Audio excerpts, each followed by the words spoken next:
Hey, everybody, and welcome to Super Late Night with Cody and Matt. We thank you for joining us for this show. I know if you're watching this replay, we're going to let a few people come into the room. We just started straight off the bat today. We're a little bit later today, so we decided no countdown. You'll just get to hear us straight off the bat. Salem has joined us, and he's decided to lick me. Salem, you want to say hi to everybody? Your fans have been wanting you to say hi. This is his angel mode. Gremlin mode has yet to be activated. I'm sure it will be shortly. He'll probably knock some lights down. Who knows? But Matt, how are you doing? How was your weekend? Good. So Keith is probably here. I can't see. So since the system update, I no longer can see how many people are here. So I could be talking to the wall, and I have no idea. But Keith is officially moved in. His cat Kitty has been here all week, and Keith got here Saturday and he spent most of the weekend with us. So this new chapter has started. And it's exciting. It is exciting. And Kitty is slowly there's not as much growling as there was. That's good. They had the usual, they growl and tussle with each other for like 5 seconds and then they run off in different directions. We do keep a bad kitty bottle. A few of them around. For those listening, it's a beer bottle that when your cat misbehaves, you throw it at them like a raging drunk. I'm totally kidding. It's literally just water bottles. There's only water in it. Most of the time, you don't even actually have to spray them. It's just like you shake it, and that they'll take off. We did that with Salem. We did that from the beginning. He just likes it now. Like he's a cat that likes water, and he's just like, okay, I'm wet, and what are you gonna do about it? Now he is. We found Justin. He is afraid of canned air. And I think probably from being outside, probably he heard like air brakes and that kind of thing. And so that's probably mimicking that sound. But water, he's like, let's play.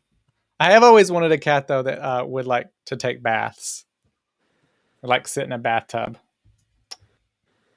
Yeah, what are you doing? There's this cat on TikTok. She is the lady who has the cat. She's a captain of a cruise ship.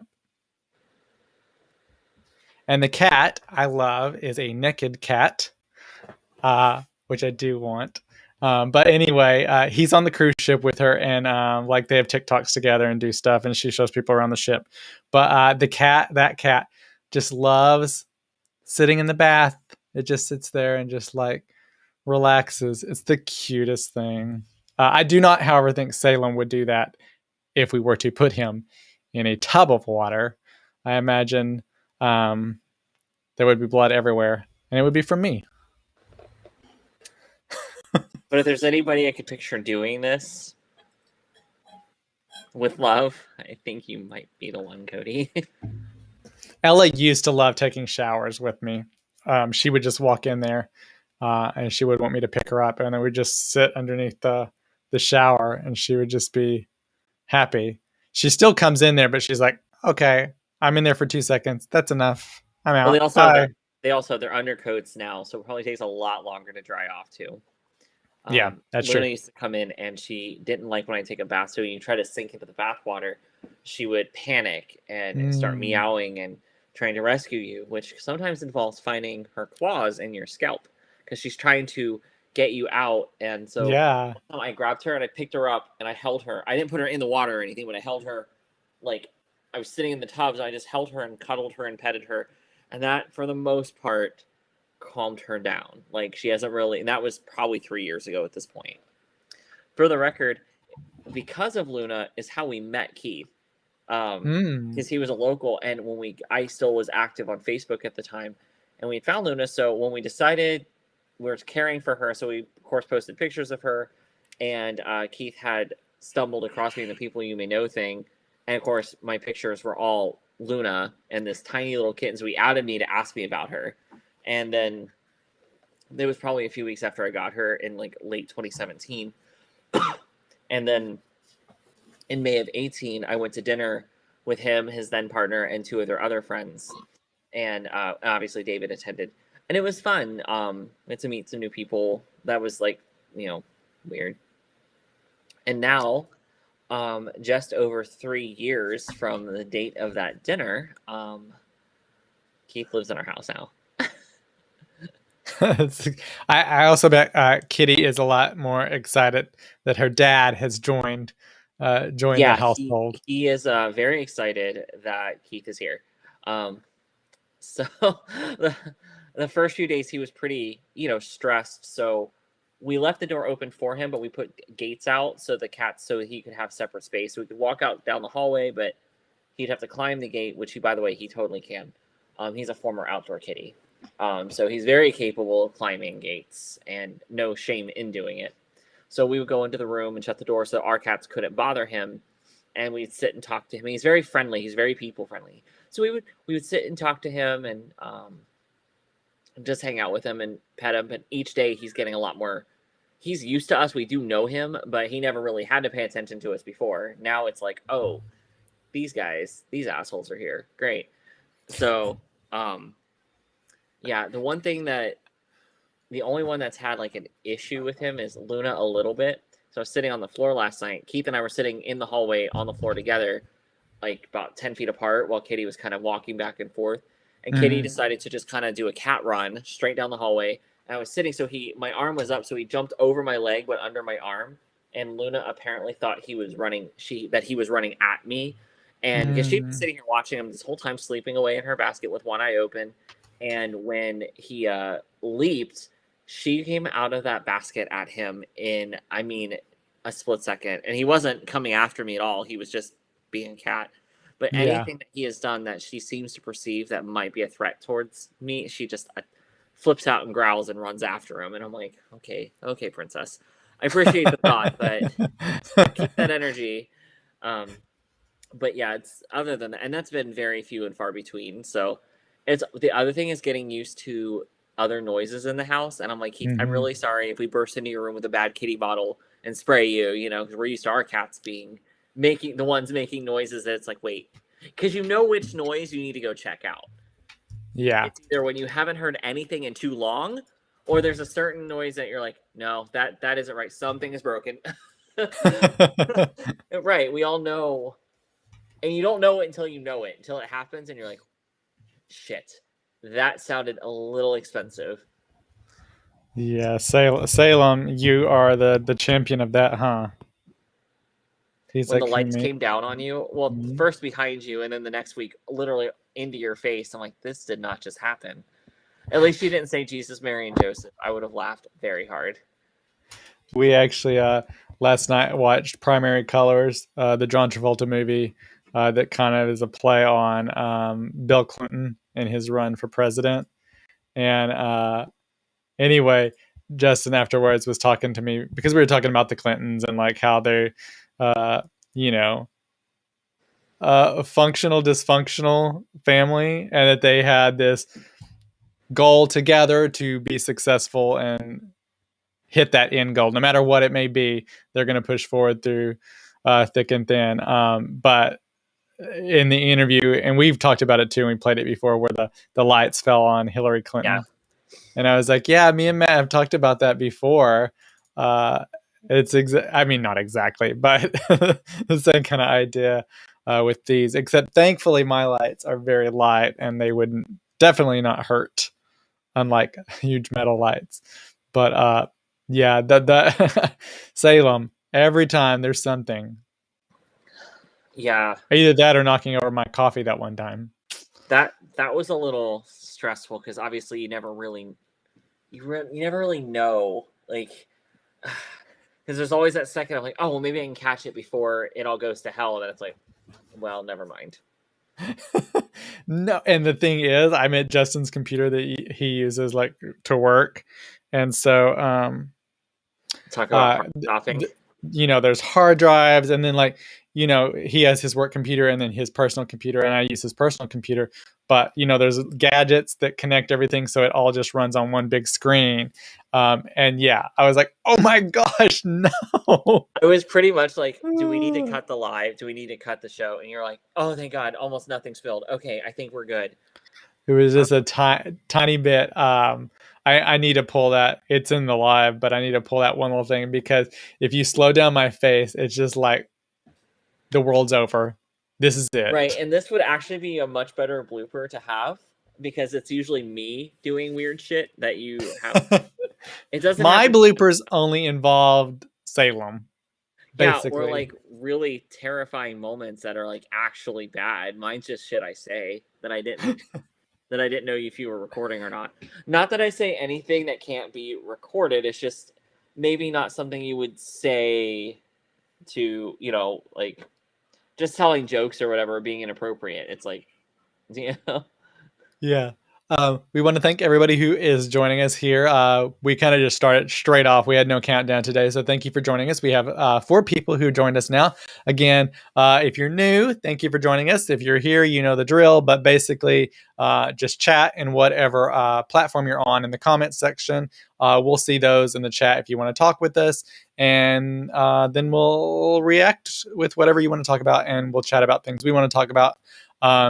But we actually in here the chairs, I don't know if anyone noticed behind me, there's normally chairs, but now there's just the table and then there is a bean bag next to the table, and Salem loves this bean bag. We moved it from the bedroom and moved the chairs to the bedroom, but this bean bag, he loves it now, and he just like plops himself down and he gets so comfortable and he sleeps. He's currently looking out the window though, trying to decide if there's anything exciting exciting to see outside.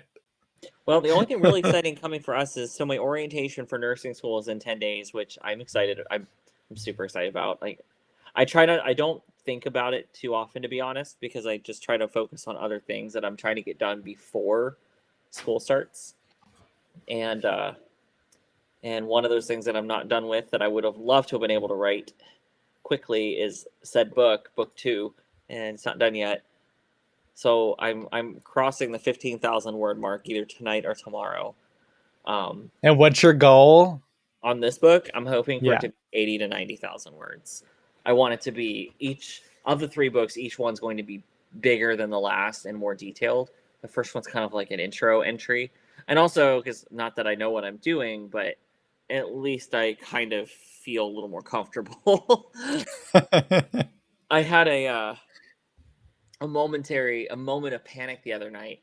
I was laying in bed and I was thinking about something from the book. I'm like, man, that'd been really, maybe that storyline's a little cringy. Maybe I don't want to put that out there. I was like, oh my God, I already published it. Like, I just kind of because I was in my own head thinking about something I wanted to do. I was like, oh, if I did that, I would have to change this. Well, I guess I could change that. Oh, that's a lot of work. Maybe it'd be cringy. Did I already set it up that way? Well, at least it's not done. At least it can be edited. I'm like, oh, I already put it out there. People have already seen it. Like, I was kind of having this whole like 3 a.m. like meltdown about it. Totally normal. Totally normal thing. Totally normal. Another thing that was pointed out to me about my book that I did not ever notice that the album work looks like an anus, and I was like, no, it doesn't. And then I looked, and I was like, go look at the book. Go get your copy and look at it.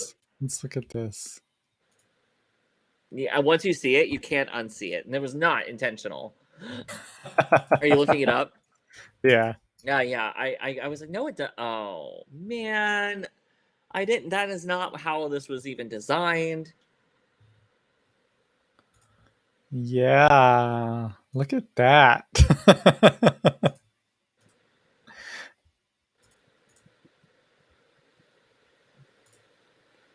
Well, Quinn, I should have never said it. Well, the funny thing is I said it out loud and David goes, well, it totally does. I thought you knew that. So David thought so too this whole time, and so that was pretty funny.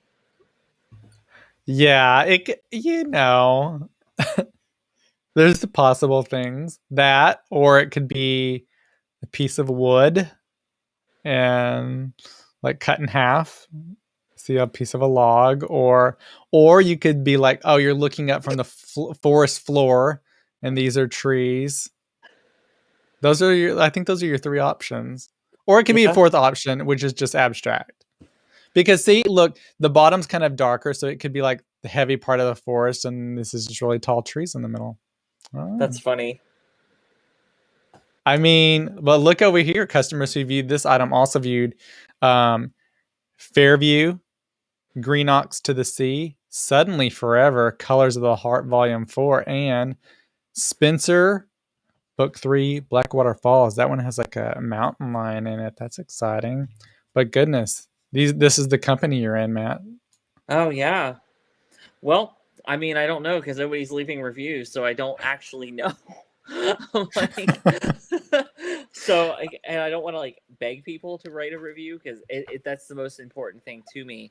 Um, but it's like, We and have of several course, people here, y'all. If you've read his book, just a reminder, just head on back over to the Amazon and just like the tell Amazon.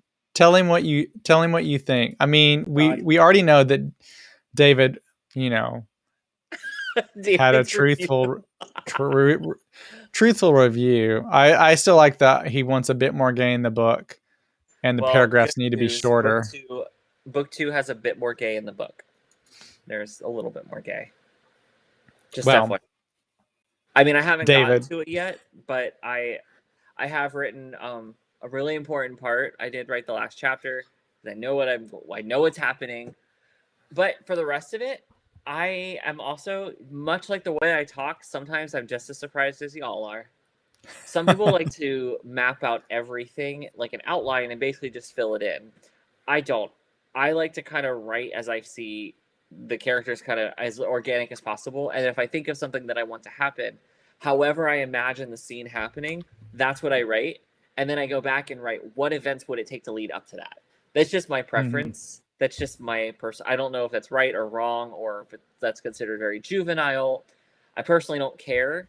So though I have to say, if I was trying to do this in the mentality of like, oh, I want to be like a millionaire, I would be so freaking stressed. Would I like to be able to survive off writing? Totally. But I'm not, I mean, I'm not naive. But Mhm. if I was actually like, oh yeah, you know what? I'm gonna throw these books out and I'm a writer. I'm gonna file my taxes as a writer and make a living. I would be stressed all the way out about this. Like I can understand even just putting this one out, knowing what, no matter what energy you pour into it, it's still a first entry and there's always so much room for improvement. Even having it Yeah. read over 6 or 8 times and pulled together, there's always going to be a mistake, an issue, a something. And so I just had to say, no, not going to stress about it. Just whatever's going to happen is going to happen. But I can completely understand how people, you know, essentially melt down in their heads. And I was melting down in my own head when I hit like publish and then post it. I was like super excited but also literally terrified. I don't actually think about it now because I'll just get stressed out and get like scared again. So I'm like, Mhm. nope, nope. Just one person did tell me that they thought it was cute that I was so excited holding a copy of a book. They thought it was a book I had bought and I was excited to get. I was like, well, I hope I'm excited. Like I've been waiting for a copy forever. Like, it's mine. And like, wait. Like what? Yeah, I mean, don't get me wrong. I've gotten books in my life that I was super excited to get, and if I had a phone then, I totally would have posted a picture, like Ermagerd Goosebumps. If you remember that meme from way back in the day of the nerdy girl holding up her Goosebumps book. She had gotten a couple of Uh, them. She was like holding them. I'm yeah, gonna show you. vaguely, Yeah, I remember this. I mean, remember, I was, well, here's the deal. Like, I feel like it was in elementary school, I did read books. In elementary school, did read books because we had this thing called accelerated reader. And it was I had basically, yeah, there were certain books for different grades, but it didn't have to be exclusively to that grade. But you would points. choose different books to read, and then you'd have to take a test on those books. And that was kind of exciting too, because that's when we had computers when I was like in like I think I was in like first or second grade. I remember going to the computer lab, but later on in my elementary, that's when computers became a little bit more of a bigger thing. But we would go, and that was exciting because we got to be on a computer. But then we would take the test, on the book, and then I had a ton of points because you would get points, and so I was reading a lot of books and certain books so I could get the most points. Because if you know me, I'm not going to read a book that doesn't give me a lot of points. I'm going to read a book that's going to give me the most points, and that's the only reason I'm going to pick that book. And that's what I did. And then I had a lot of points, and then we could like get little. I mean, at this point, it would be like stupid little things with those points, like a eraser or a I pencil remember or that. We had stickers. accelerated. We didn't have it in Ohio, but when I got to Florida, we did. And then when so I was the new kid in class, and I remember walking into the library, and I was like, well, so had to do the placement test, and everything. And my as bad as I am at math, that's how good I am at reading. Because of speech therapy, I had to have tons of like I had to play a ton of alphabet games and stuff to practice, my actual speech. Well, my mom and my grandfather love reading, so I would read everything, and my mom would read to me, and then she would make me read back to her. But it was like a game we would play because we would be bored because we didn't have anything because we were poor as all hell. So we would play these word games, which unintentionally made me really good at reading. And so when I got to Florida, I was like, oh, I remember going to the library after I learned what it was, did my placement test, and I could finally like go alone to the library and pick whatever I wanted out. It was like, well, I need a book with lots of points. They're like, no, you need a book within your level. So she looked at my little student ID and she's like, oh, pick out whatever you want. And I realize now that she essentially lost a conversation to a 10-year-old. And that had to have been very frustrating. I didn't think anything of it. I remember her attitude.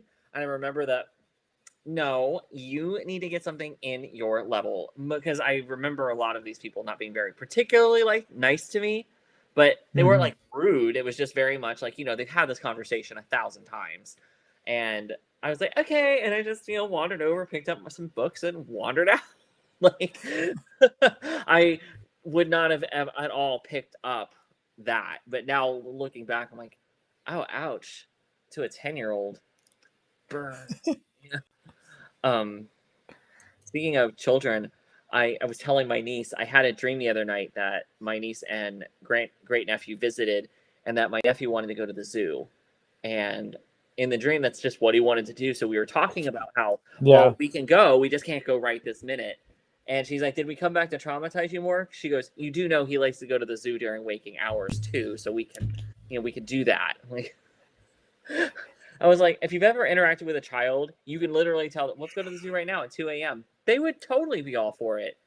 They'd be in the I car. mean, They would magically learn where their shoes and jacket are in record time and be in the car. It's just how it works. It's yeah, science. the San Diego Zoo has this thing called Night Zoo, and they do it in the summers. I don't know if they're doing it this year, but they it's Night Zoo, and so there's certain animals that are out more at night, and you get to see them. And then they have a bunch of other fun little things. They actually have this. It ends up being the highlight for a lot of kids, but they have this huge bridge that they built because they just opened a whole new section of the zoo like 2 years ago. And it's this whole big bridge that goes over this wide expanse in this canyon. And so the bridge is pretty way up there. But then they have like bubbles coming down, but then they have lights going in the canyon. Um, and it's just really cool because of the lights reflecting off the bubbles just flowing all down. And so for kids and younger kids especially, must be so exciting. But I do love the night zoo because you do get to see some of those animals who like to That's hide and don't like the sun or don't like the heat, and then they come out at night and you can kind of see them. And when it is summer here, it's nice to go when it's actually cool and not like yeah. If super you hot. When you get to meet David, the best time to meet him is probably after 7 p.m. because he doesn't like to come out when it's hot either. It's really weird. I Yeah. it makes sense. I told Matt that's why we're a little late today. Is that we have to mow the grass, but it's been a little bit warmer, so the only time to mow the grass is as it gets later. But it has to get kind of late here before it actually starts cooling down, and then once it does, it's like a flip of a switch. It just gets cool. Um, but we had mowed the front lawn My yesterday, light is like and then freaking out, and I don't know today what it's doing. is I'm it? sorry. I haven't even Yeah, noticed it. Oh, I don't see it here on the screen, but is it like it's going in just and out? Well, it's not like dramatic. Can you see it in the background? Like, Um, Vaguely. yeah, well, in my because it's a ring light in my face, so every time it changes shades or something, I'm like, No, uh, we can't tell much that's because just good. the stream. But yeah, so I I got the lawn mowed. Well, we actually backtracking a bit. We ran the errands we needed to run. He had to run to the office and do one last thing to say that he had cleared out his desk area since he's going to be working from home. And so then we got some stuff because he wanted to read. We needed to clean his car up, and so we like vacuumed it. We had gone to the car wash, but then when we got home, we clay barred his car, detailed it, That's a lot of work. waxed it. Then put a ceramic coating on top of the wax, and then shampooed the inside. And then when we were the plan then was to do the backyard, and then we were going to rake the backyard with this machine we have where it tears up all the thatch on the bottom that's like dead. That was the plan. I'm cleaning the he had to help his grandmother, so I was out there finishing one of the rugs with the cleaner, and the neighbor across the street, she's really so sweet, she was outside picking like weeds, and I had turned the cleaner off, and she was like, you do know that it's going to rain, because we were doing the car. And I was like, I didn't. But I was like, oh yeah, we know, but we don't have to drive for a few days. Not that it was going to be raining for days. It was like today. And she was like, oh, okay, yeah. And anyway, then I was like, oh my God, dang. And so I like hurried up, and then I had to go out and start mowing the lawn, and then it's starting to sprinkle. And then I got the lawn mowed. I got the lawn mowed. The car got finished. It was all good, but it was a rush. I did not get to rake it. We'll have to rake it tomorrow. Uh, but I have to say, there's this lady on TikTok, and she talks about this, and it's very one of those things that's just like kind of mesmerizing, and just like you just watch it and you're like, wow. But raking your yard with this machine, and it just like it has like these little, basically it's like a round thing that spins around, and it has like pokey wires sticking out, and it just spins and pulls up all the dead grass that is on your lawn that can kill it ultimately. And most people don't even do this, but you're supposed to do it like twice a year actually, but you do it, and then then we blowed it off the grass. It was like tons and tons of dead grass. You But don't when even you want do to this, it's like know how much would come off of my yard. You would be it's upset. insane. Yeah. When we did it the first time, we had so much dead grass. We couldn't put it. We have like 3 trash cans for compost. They were full, and we had to wait 2 or 3 weeks to empty it all. There was so much dead grass, but you kind of notice it, but you don't notice it. But it's crazy. And I was like, what? First of all, why don't? It's not like part of people's normal lawn care, but it's like, why not? It's pretty easy, but it's just like, wow. Um, but it's very mesmerizing because it's like, wait, where did all this come from? Yeah, our lawn, it's green again, but our backyard is 99% dead because we put all the weed killer down. And I mean, that's what our backyard had become over the last Weeds. year. Yeah. Um, but one of the things I'm excited to talk about, I was thinking we might do a few smaller shows throughout the week rather than do our normal recording schedule. Um, because it's the Olympics. So let's talk about the Olympics all week. Greetings from Amsterdam, Germany. Wow. Hi. So I thought it'd be fun to talk about the Olympics all week because, instead of doing traditional news, I mean, there's plenty still happening. There's lots to talk about always. There's always a catastrophe, a tragedy, and things. I mean, it's going to keep happening. Yeah. But I thought it'd be fun to just talk about that. And do you want to talk about it tonight? Do you want to Yeah. We can like talk about it tonight. Of course, if you're here watching, we do have our crime episodes coming out this week on our regular podcast episodes. But yeah, so we were gonna do a show Friday, and then life happens. Uh, what did happen? Something did happen. well, your food was delayed like Oh, that's 20 right. hours. And so then and then I was having to hurry and eat because we were going to go see a theater show, but I was going to be able to do the live. But then right at 6, we were going to have to like book it out. And so it was like all like strategic. And I was like, hey, Matt, like, 30 minutes before or 40 minutes before. And he's like, yeah, my food's not here, but we've been waiting forever. Then ultimately your Yeah, food it did should have arrive been and it here was like, eh. it should have been here almost an hour before our live because it only takes me 10 minutes or so to eat. But it got here about 20 minutes ish after we should have started. So I was like, I haven't eaten today or since like 8 o'clock this morning. So yeah, you can start, but this is one of those, when you feel really bad. Yeah. I was like, yeah, I need to eat before I hop on camera and turn into like a freaking ghoul or something. Richie Real says, life. hi, Matt and Cody. Hi. Hi. Um, yeah, so Matt was like, well, you can go ahead. And I was like, well, I couldn't if it was a normal show, but this is an Olympic show. So like, it's kind of a conversation. Like I didn't like schedule it out like a ton. And it was like, we have to like kind of go back and forth with this. And I can't be alone because Matt, as everybody knows, is one of the Olympic experts.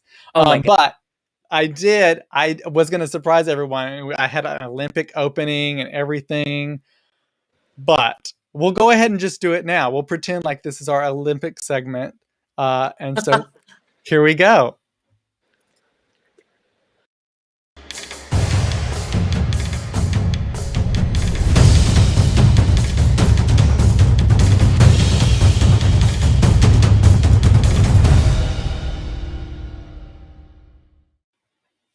So we're going to be talking about the Olympics. Matt's going to be back in just a second.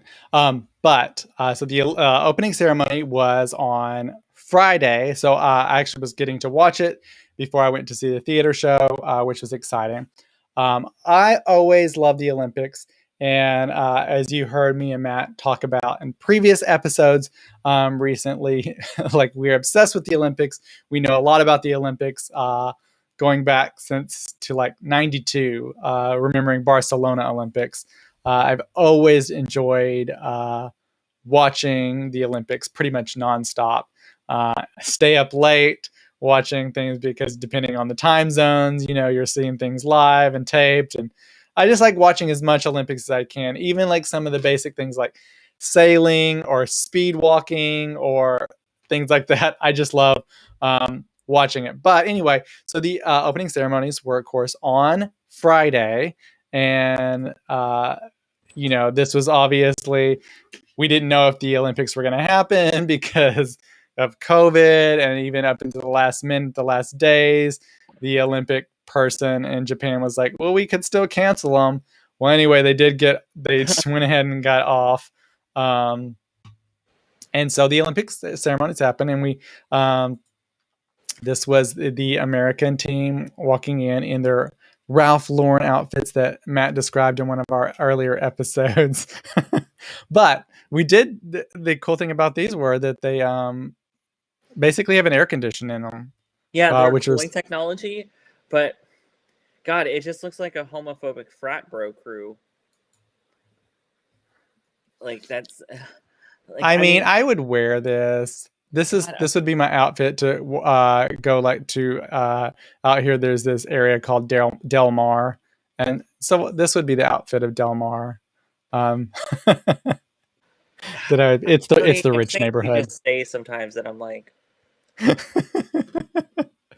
of And then course. obviously some fireworks. Okay, so I did watch. I didn't watch the whole thing. Yeah, I still have it recorded. I did watch the opening ceremony portion before the countries started walking in. The countries take up the majority of the time of the like 4 hours, but I would have to say I'm pretty was disappointed. I guess in the opening ceremonies. Why? Hey, Jonathan. Hi, Quinn. Oh, Quinn. Suddenly, I'm such a fan of men's freestyle swimming. I'm not sure exactly what it is, but probably Caleb Dressel because of reason. Yeah, Oh, pretty swimming freestyle fascinating swimming. reasons, I'm sure. Um, I guess having watched the previous opening ceremonies and what it could be, and then versus what ended up being, it just felt. I don't want to be super harsh, but it felt a little boring. There was some like good parts to it, but it almost seemed, and I know there's circumstances surrounding this, so that has to be an asterisk, I guess. But it almost seemed kind of like a dress rehearsal. And I know it must be hard as a performer. It is hard as a performer when you are doing a performance, a show with no audience. So that definitely plays into things. But I think it just didn't have the pizzazz and excitement that many opening ceremonies have had in the past. I think the fact Uh, that it's happened that we even got one is actually kind of a miracle. well, for sure, yes, I would agree with you. I would concur with you on that. Um, Tom Daly, but but Tom Daly for reasons. Jonathan, Tom Daly, yes. I actually heard a podcast the other day. Him and his husband were having conversations on a podcast, and it was a very funny conversation. And they talked about the relationship, and they talked about, are they going to have more kids? Are they not going to have more kids? And it was decided that an Olympic year, which ultimately turned into 2 years, was not the time to get another kid because of waking up early and taking care of the kid in the middle of the night, while also trying to get ready for the Olympics is maybe not Maybe that not doesn't go together. a one thing. I mean, we generally have the option of planning. Family planning takes a different form for us a lot of times. So, I mean, if you don't Yeah. really have, if you don't think you can commit, maybe that was the right decision. But yeah, so excited that the opening ceremonies happened, and I think it's going to be great. So far, it seems many of the things have been great. Something that was happening before that we didn't get a chance to talk about at all, I think we mentioned it slightly, but was the cardboard beds that, of course, people like got the headline because, it's what you do, I guess, if you're writing stories, that they were anti-sex beds Which because they they were weren't, cardboard beds. They and that was weren't. not. It was meant to be sustainable because obviously when you do an Olympics, you try to be the most sustainable as possible and reuse stadiums and different things like that. And so that's kind of the process. So the idea was that these would be very friendly to the environment because the cardboard could be recycled after the Olympics is over. Because you got to think about it, you have all those beds, you got to do something with them. What do you do with them? It becomes an issue overall as far as recycling and reusing items. So I thought it was a great thing. I actually was telling Matt, I don't think I said this on air, but I did say this part. We had been looking for a bed frame, and all the bed frames we could find on Amazon and even like expensive websites were all the same bed frame made in China. And if you looked at the reviews, it was basically the welding was breaking and collapsing and the frames were bending and all of that stuff. And when I saw this, I was like, oh my God, maybe we just need a cardboard bed frame that's super sturdy. It holds like 400 pounds. It's not going to collapse suddenly because whatever. But I did find this video of Because one of of the whatever. Olympians showing off the bed and Is this the showing that one with it's. the Mexican athletes from This is the? not. This is a gymnast. And so, well, it's a fun video. So, we'll go ahead and play that one. In today's episode of Fake News at the Olympic Games, the beds are meant to be anti-sex. They're made out of cardboard, yes, but apparently they're meant to break at any sudden movements. It's fake. Fake news! You heard it here, folks. It's fake news. I love him though. So he is one of the Irish gymnasts. And well, there he is, everybody. I thought that everybody would Cody, I enjoy. actually just heard you gasp, like under. Like, yeah, I heard that. I love his accent. I love it Yeah, so much. his accent. He's the first ever Irish gymnast to make it to the World Finals. And the thing is, if you are a male gymnast, this is your body because you have to be super strong. I never was this. I never got this much, but Yeah, I was like, Cody, you were a male gymnast, but you're also still. I don't think you didn't do it as an adult, right? no, no, no, no, no. I stopped earlier on. I maybe should have kept going. I have not that I'm not going to go to the Olympics at this point, but I have thought about getting into some gymnastics. Obviously, it's kind of a little bit harder as you're an adult, but I think it would be fun. They do have some. They actually, it's not. It's I guess rhythmic gymnastics would be this, but they do have some aerial stuff, and you can go and learn aerial type things. I've thought about doing that And because it's it's a really really good core fun, strength. different, great way to stay. I mean, it's a great way to get exercise that isn't the standard, oh, run on a treadmill and blah, blah, blah. It's something different. Yeah. Quinn, oh, wow, God bless Ireland. Johnny Apollo, if he needs someone to assist, I'm free to test out the sturdiness for science. Wow. I did not Well, realize how many people we interacted with that were like scientific as thanks, y'all. I'm pretty sure, despite everything, that these cardboard beds are going to be put to the test. And you know what I say? I would say this: if you're vaccinated, have fun. After you've done your thing, though, you don't want to accidentally get a positive COVID test and then not get to perform in your specific sport. After, wait, then have fun. Uh, and they, we talked about it. They do have those Japanese Olympic condoms that they were giving out that they want the Olympians to take home as a souvenir, which I get it. You really don't want that happening because you don't want some like COVID spreading. But Jonathan, hashtag science rules, right? I thought that was. We have to see it again. We have to see it again because the accent, everybody, the accent. In today's episode of Fake News at the Olympic Games, the beds are meant to be anti-sex. They're made out of cardboard, yes, but apparently they're meant to break at any sudden movements. It's fake. Fake news! I love it. Oh God. But so that was exciting. I guess the update though, currently, Matt, China is number one at the medals. America is two with 12 medals. And then a third is Japan with 8 medals. But half of those U.S. Medals have come from swimming. Team USA in the swimming event has really had their best start ever at an Olympics. So that's pretty exciting to see that. I actually, earlier this afternoon, Jonathan actually says, Cody doing what he can for science. Yes, that's all I'm here for. I'm here just to help. Science, Olympics, it's all together. It's all positive and helpful. Well, Cody, your love for his accent and, obviously working to deepen international ties, through your love of science.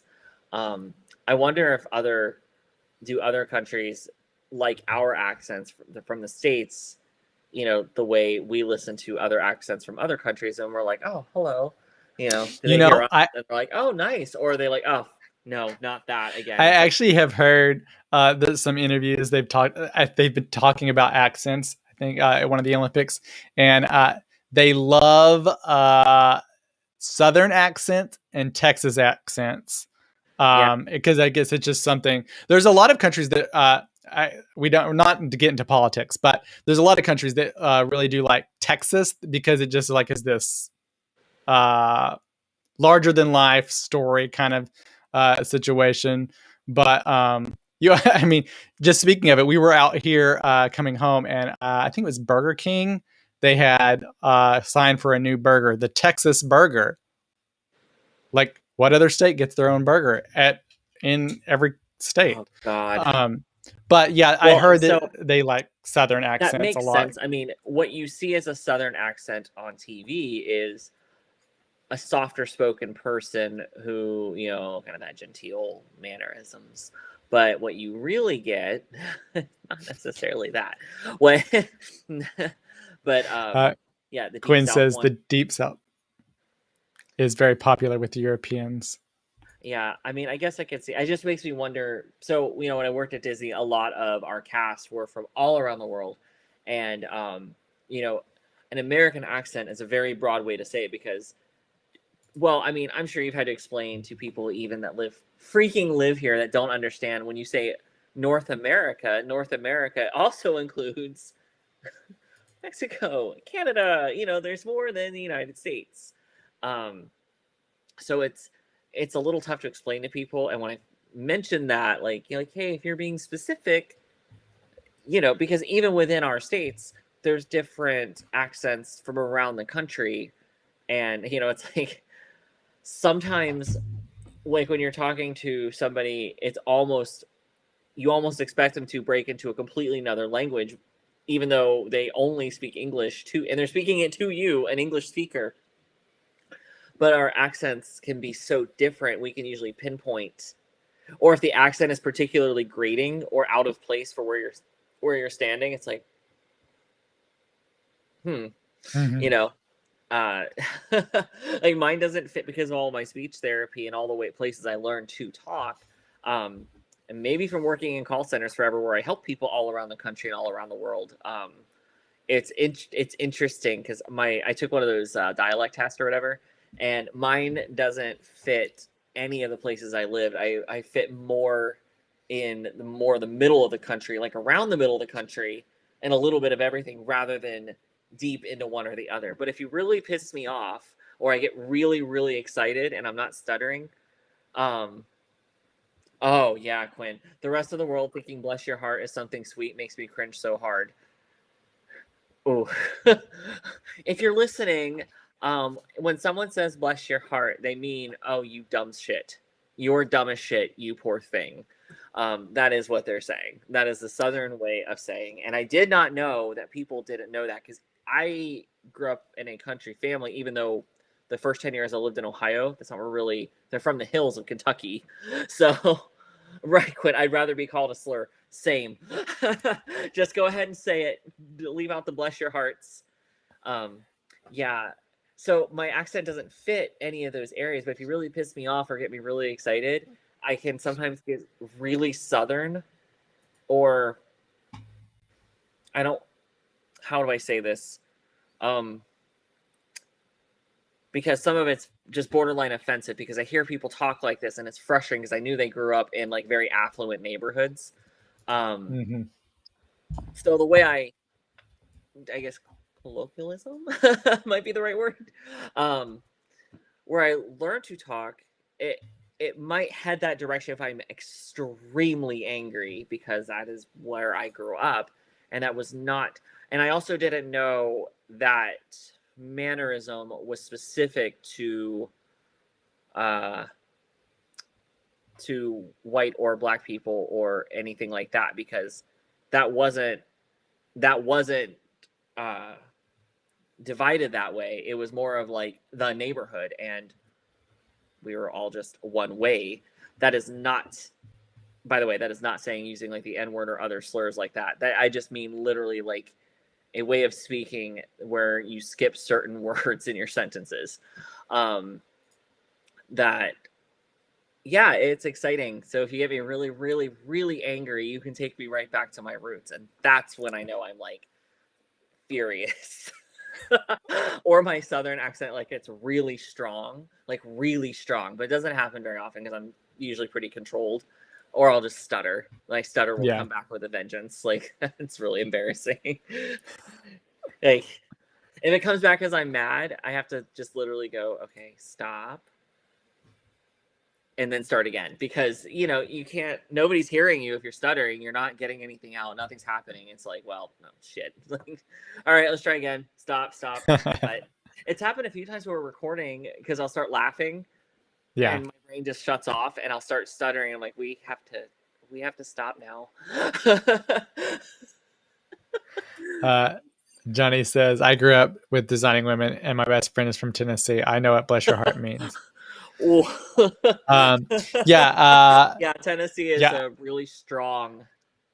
The accents are really strong there. Southern Kentucky, West Virginia, Tennessee, Georgia, kind of like heart of Georgia, Alabama, Mississippi.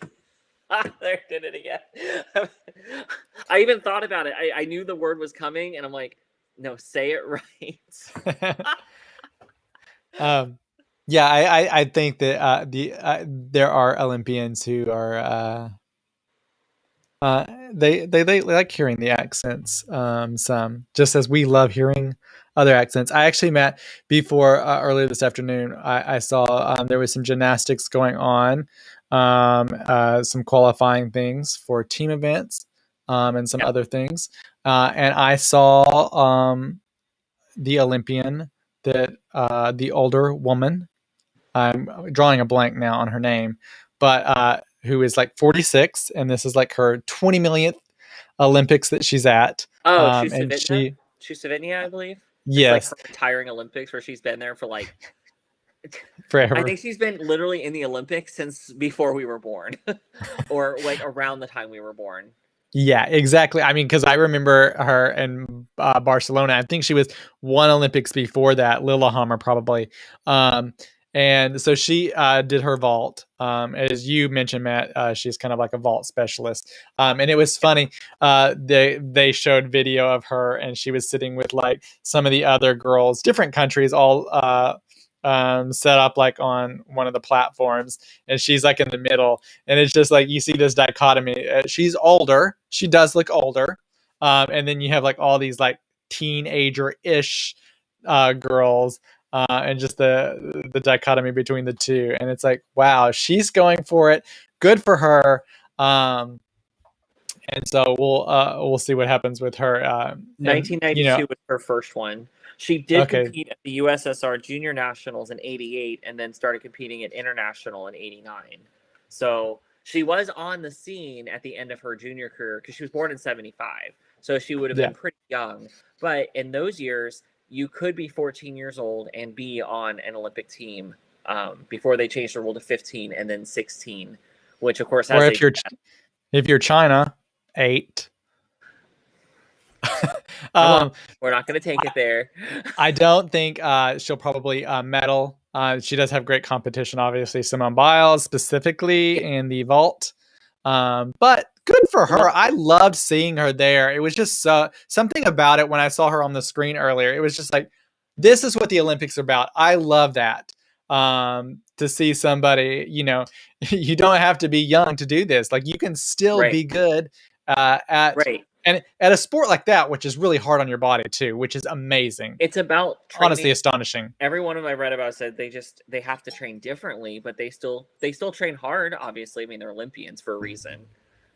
So it's really great, like you said, it's really great to see her out there. And I think that she said this is probably going to be her last Olympics, which I'm sad about, but I do understand. Like at some point there is like okay, and she probably maybe want to do something else. I But know. how I mean, great is that? She's been competing. So her first Olympics, Barcelona, I was 6 years old. And now, 30 years later, almost 30 years later, I am sitting on a podcast talking about this person who is an icon. And what what's even it's crazy about it also, think about like she was obviously super fit, super athletic when she began. She still is, but then here I am, and I am not anywhere near that. What is this? can you still do Like, giants on the high bar? no. It's like, she is so fit. I love it. But when I saw her, I was like, oh my God. And then Justin saw her, and Justin didn't really, know anything about it. And he was like, oh, she's old. And I was like, yeah, because like when you do see it, she like, because you're used to seeing like very, very young, youthful, women, on the teams. Anymore, you don't usually see older people. Back in the day, you saw some older gymnasts. That was kind of a thing, especially from, Right. Eastern European countries. Nowadays, it's not really the norm at all. But And even then, you're talking, she looks older compared to the people standing next to her. She is still yes, incredibly fit. I think, God, she's she such a doesn't great. look 46, I guess. No, oh my God. I could be so lucky to look that good at 46. I would be blessed. And I can tell you, based on my heritage, that's not happening. Not without some risky elective surgery and some really good personal trainers. You know what? Me and Matt are always talking about how, like, oh my God, getting old. Like, we're just falling apart every 5 seconds. You know, sometimes that's why we can't even do a show because something has happened. And I know. we are still quite a ways from where she's at. Oh my goodness. Matt, just think. We're going to have to save this. We'll come back in, you know, 10-ish plus years. Oh, yeah. Uh, See how and we're doing. yeah, we'll see. We'll see. I don't know if it's going to be good. We're gonna do filming at my grave. Jesus, you know. You know what's crazy, Matt? So everybody knows the Olympics were delayed a year because of COVID, and thankfully we're getting to have them. I am glad about that because I didn't want to miss them. Obviously, if it was unable to happen, it is what it is. But these are going to be the most expensive Olympics. They're going to overrun their budget by a lot of money. They're not making any money, as we mentioned in one of the other podcasts, from spectators. They weren't going to make really any, but they were going to make a few million off the limited spectators they were going to have. But then now, it's just the cursed Olympics because there is now a tropical storm headed to Tokyo right now. Now the organizers are saying currently there is no plans to reschedule further events due to tropical storm that is heading there. Now they have moved rowing and archery events. They've been moved due to the storm. It's going to bring rain to the capital city on Tuesday. Yeah,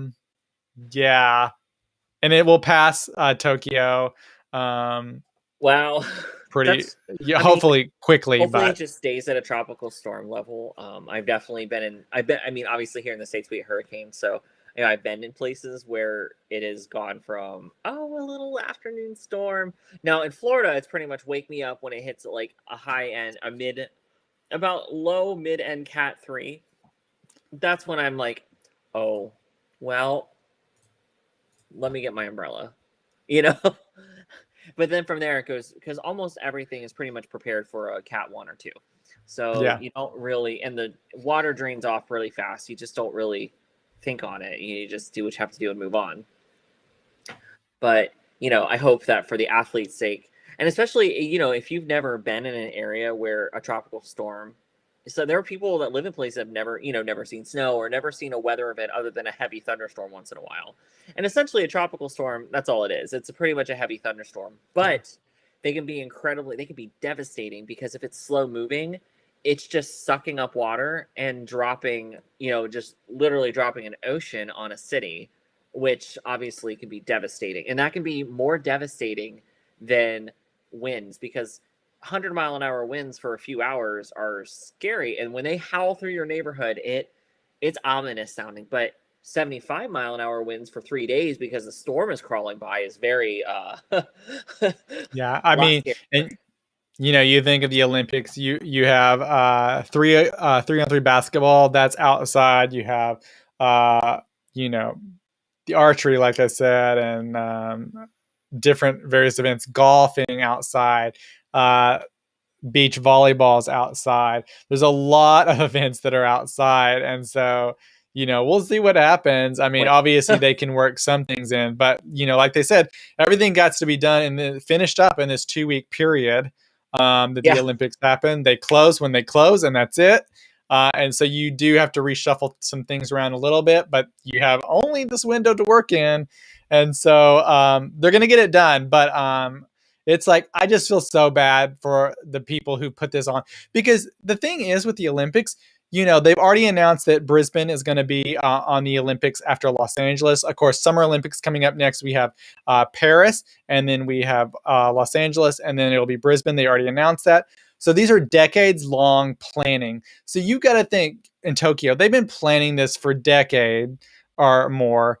And the tiniest thing, making it the best, the greatest Olympic village, all of this planning.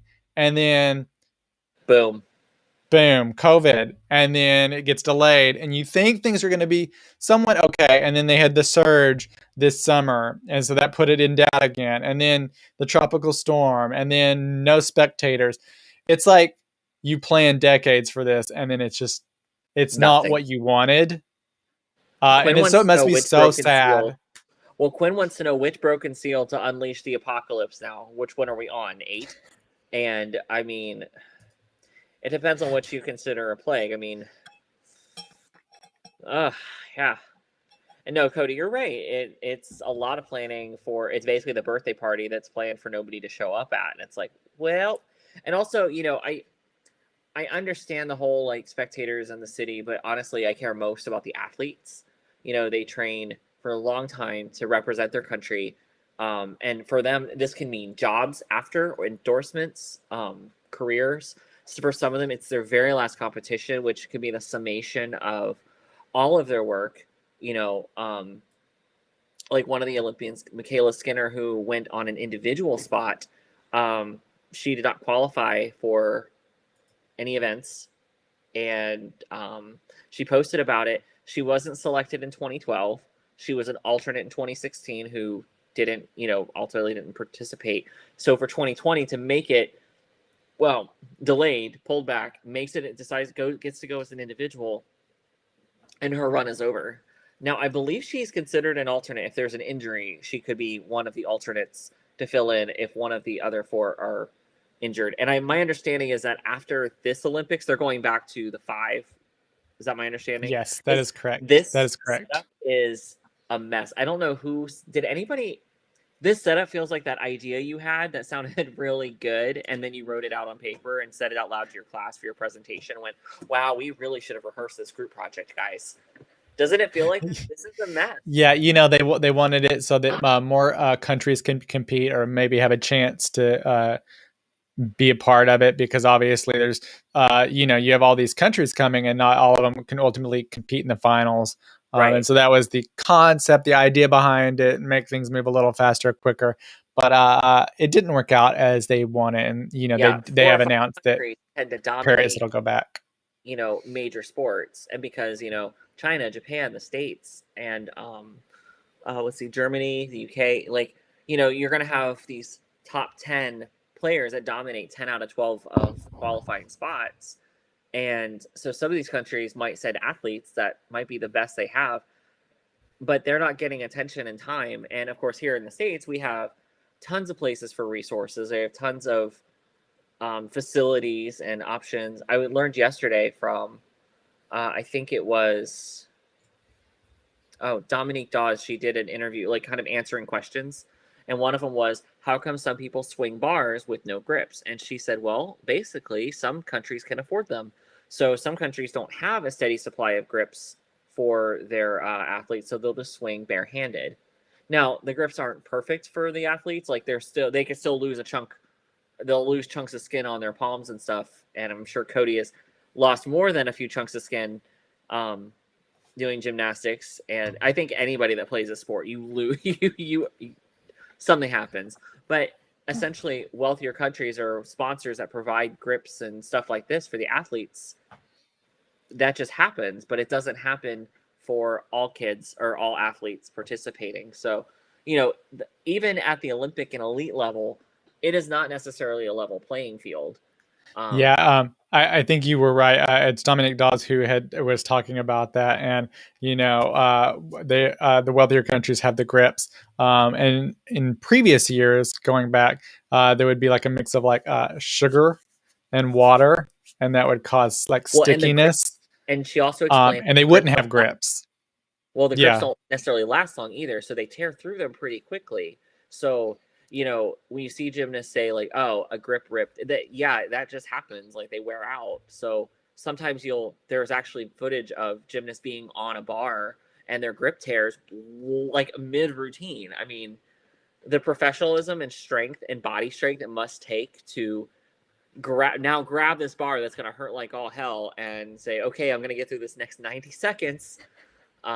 It was really cool listening to so a lot of these athletes are now mine and Cody's age, hearing them kind of talk about what their life was like growing up in it, because these athletes were popular in the 80s and 90s, and they were finishing their careers in the early 2000s. So, YouTube and smartphones and everything weren't really a thing. The only footage you saw of them were if somebody did a fluff piece on them, or home movies that might have been recorded from the gym, or training sessions that are posted, or old news clippings. Now, like Chelsea Memmel's comeback, her dad and her team and her, they're able to record and explain what they're doing. And I think that's going to be so helpful in the coming years. And of course, like hearing Dominique Dawes talk about like how they trained with the injuries they trained with. And like, you know, a lot of these athletes are training with broken toes, cracked fibias and tibia and fibulas. So, wow, I got those backwards for a second. You know, it's not unusual to train with broken toes or to break Matt, something in the middle of practice or a competition and have to kind of, you know, carry through it. Like, and of course, these are things that are becoming more known now. What were you saying? Can you imagine me doing Olympic if I was doing gymnastics now, and the injury likelihood is very strong in if you're doing gymnastics, but me doing it now with my anxiety level. I actually think, Cody, you know, I'll be honest. I think that if you had been able to stay with something like that, I think because it's something that would ground you, I think it would be something that would be a comfort to you. So yeah, would you get possibly complete stage fright? Sure. But at that point, you know, you've worked on stage, you've been a producer, you know, you kind of go to a key word or a way that helps you ground yourself and walk forward. And That's true. You know, and I think, I mean, when I've been in front of a lot of people and made a mistake, most people don't really know you've made a mistake unless you really make a big mistake. You know, think of, there's not really a lot of footage. I mean, there's tons of reels of gymnasts tripping and falling, or you know, nothing serious, but there's not a ton of footage of very serious accidents because they're so trained how to fall to not hurt themselves if they fall. I think the scariest one I ever saw, I think it was the 2000 Olympic trials with Vanessa Atler, and it made the news. It was like all over the news and everything. She was dismounting from the beam and her foot and hand came like off the beam as she was like flipping off to land. And she kind of just did this. You can check YouTube, and she just totally just flops and lands on her back and doesn't hurt herself. She comes out of it without an injury. But that, I mean, that is a split second from a broken neck. And that does happen. That is like some of the most horrifying injuries in gymnastics have happened from one of the athletes, I think at the 96 Olympics, or it was the 98 Goodwill Games, where I think it was Sang Lun, who broke her neck on a vault timer in practice. Like, and it was ridiculous. But it was caught on camera. Now, the person happened to, because he was just recording in general, he deleted the video out of respect for her. But it was a huge mess. And can you just imagine seeing that and then you have to go compete, and let alone your teammate is injured and everybody else still has to go compete? So I think it was a Chinese gymnast.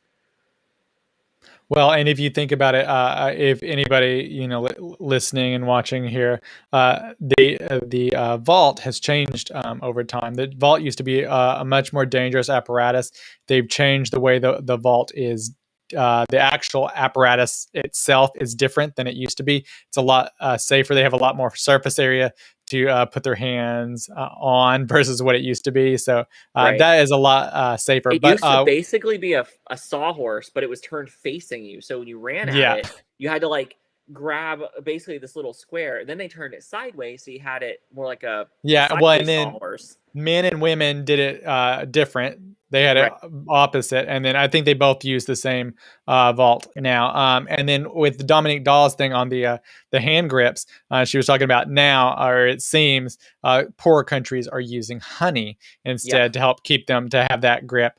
But the gymnastics was going on, and deciding who's going to be eligible as far as team sports. And it has been a rough time for Team USA, though, Matt. They did have a couple falls. Yeah. This is the first time that I guess the splendor of USA Gymnastics had a little bit of that chipped away from them, because guess who's coming back? The Russians. The Russians are number one right now. Team USA is number two going in to the team events, but Russia is back, it seems. So that's kind of exciting, because they've never been too far off the horizon. I mean, yeah, but in previous years, Team USA, I think, has gone in, and it's like Team USA, they're going to win the gold. Obviously, there can be issues that happen and falls, and it's all in the moment. But I mean, there's a lot of there's a lot of fracturing. There's a lot of mistrust in USAG or USA Gymnastics, like just one after the other. And I mean, don't get me wrong; these are Olympians. They are Olympians for a reason. And I mean, most of them are very. They're known as. Well, I think actually all of these ones that I've read about are all very consistent gymnasts. They're not ones that just hit most of the time. They hit it. And yeah, I heard about qualifying. I tried to watch as little as I could because I wanted to be able to like have a more in-depth conversation with you about it. So now I can, now that we're talking about it now, and go watch more of it so we can like talk about it tomorrow and Tuesday. Johnny Appel laying there screaming, why? Yeah, I was reading about that. I heard everybody kind of went, maybe this will be a catalyst. Obviously, this is not the finals. This is just the qualifying for team. And so this will be like, hey, Team USA, it's not a given that you're going to have this. You got to work for it. But I love that the Russians are coming back strong, and they're like, Team USA, we want that gold back. And right. I think that's good. It's good for watching the Olympics because it makes it like tense up to the moment excitement. I still remember some of those earlier races where it was like, was Michael Phelps going to get whatever gold medal he needed to like have the most gold medals. And it was so tense. Swimming can be so tense watching it because it's like milliseconds to hit that wall. And Team USA again doing good in swimming. A lot of the sports to watch them, like it's like dive. So the one that gives me the most anxiety is diving. Diving gives me so much anxiety. I can hardly watch it. When I dived, I couldn't even like get myself past the novice level because I could not get myself. I was so afraid. I was really afraid of heights, which didn't help anything. Swimming is wild because you don't worry so much for the athlete's safety. It's more of like the speed everybody's going. And then like watching gymnastics is terrifying because it's, for example, like vaulting, it's over really quick, but everything that can go wrong can happen really quick. So it's like you almost hold your breath and just like, oh god. And the other one that gives me anxiety watching is men's high bar because they're so up there. I watched Jonathan Horton smash his face into the bar a couple years ago, not at the Olympics. It was at like some event, and I mean, bloody nose. I mean, he gave himself a hell of a bloody nose, and it was just like. And when you see at a professional level on performances, you very rarely see a major where you see blood or broken skin. They twist or something and they're like, oh god, they get them off the floor pretty quick.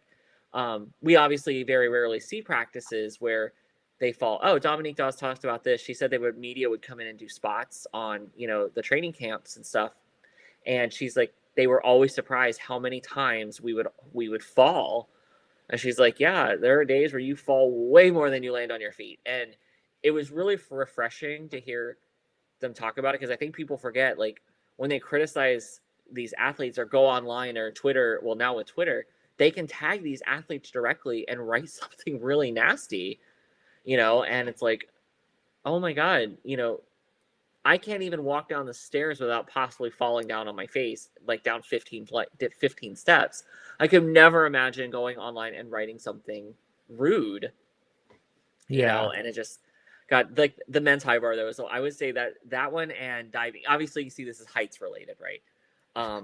And sometimes the men's vault, because guys can typically, unless you're like Simone Biles or Michaela Maroney, they literally, it looks like they're going to just leave the arena.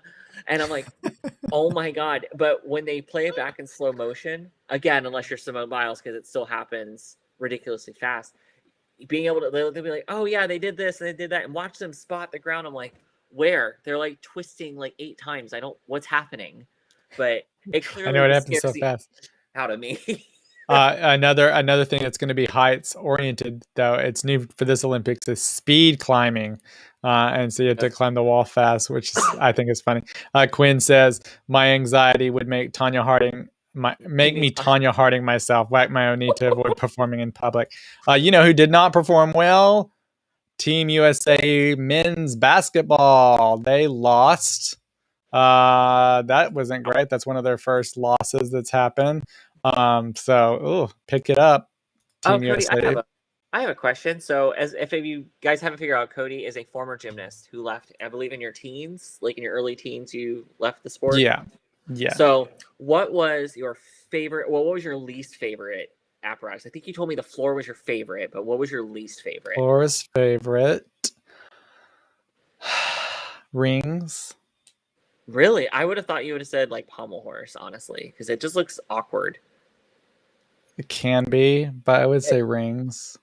it looks so. Um, it just looks very, It's very. again, anxiety inducing. Not for like the height on that. For some reason, the height of the rings doesn't scare me, but like the I know they're real pretty high up. physical strength. Yeah, I know, and especially at this time, you probably would have been a very small. You're a child, so you're obviously really short.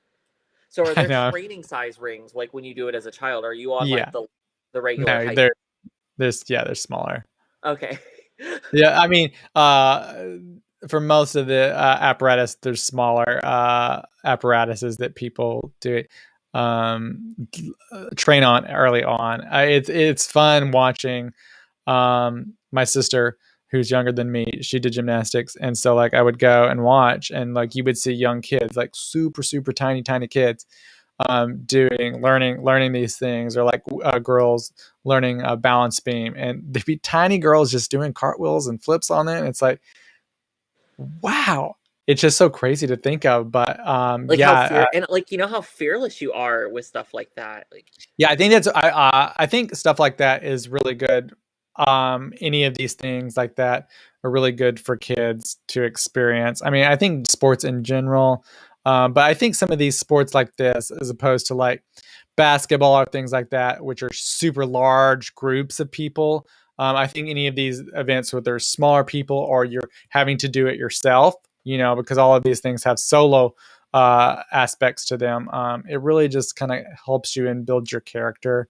Um, and yeah, I think it's just I a think one of the really, things really cool I like about experience. individual sports is that it's one thing to be playing on a team and either you or if you fail, you let down.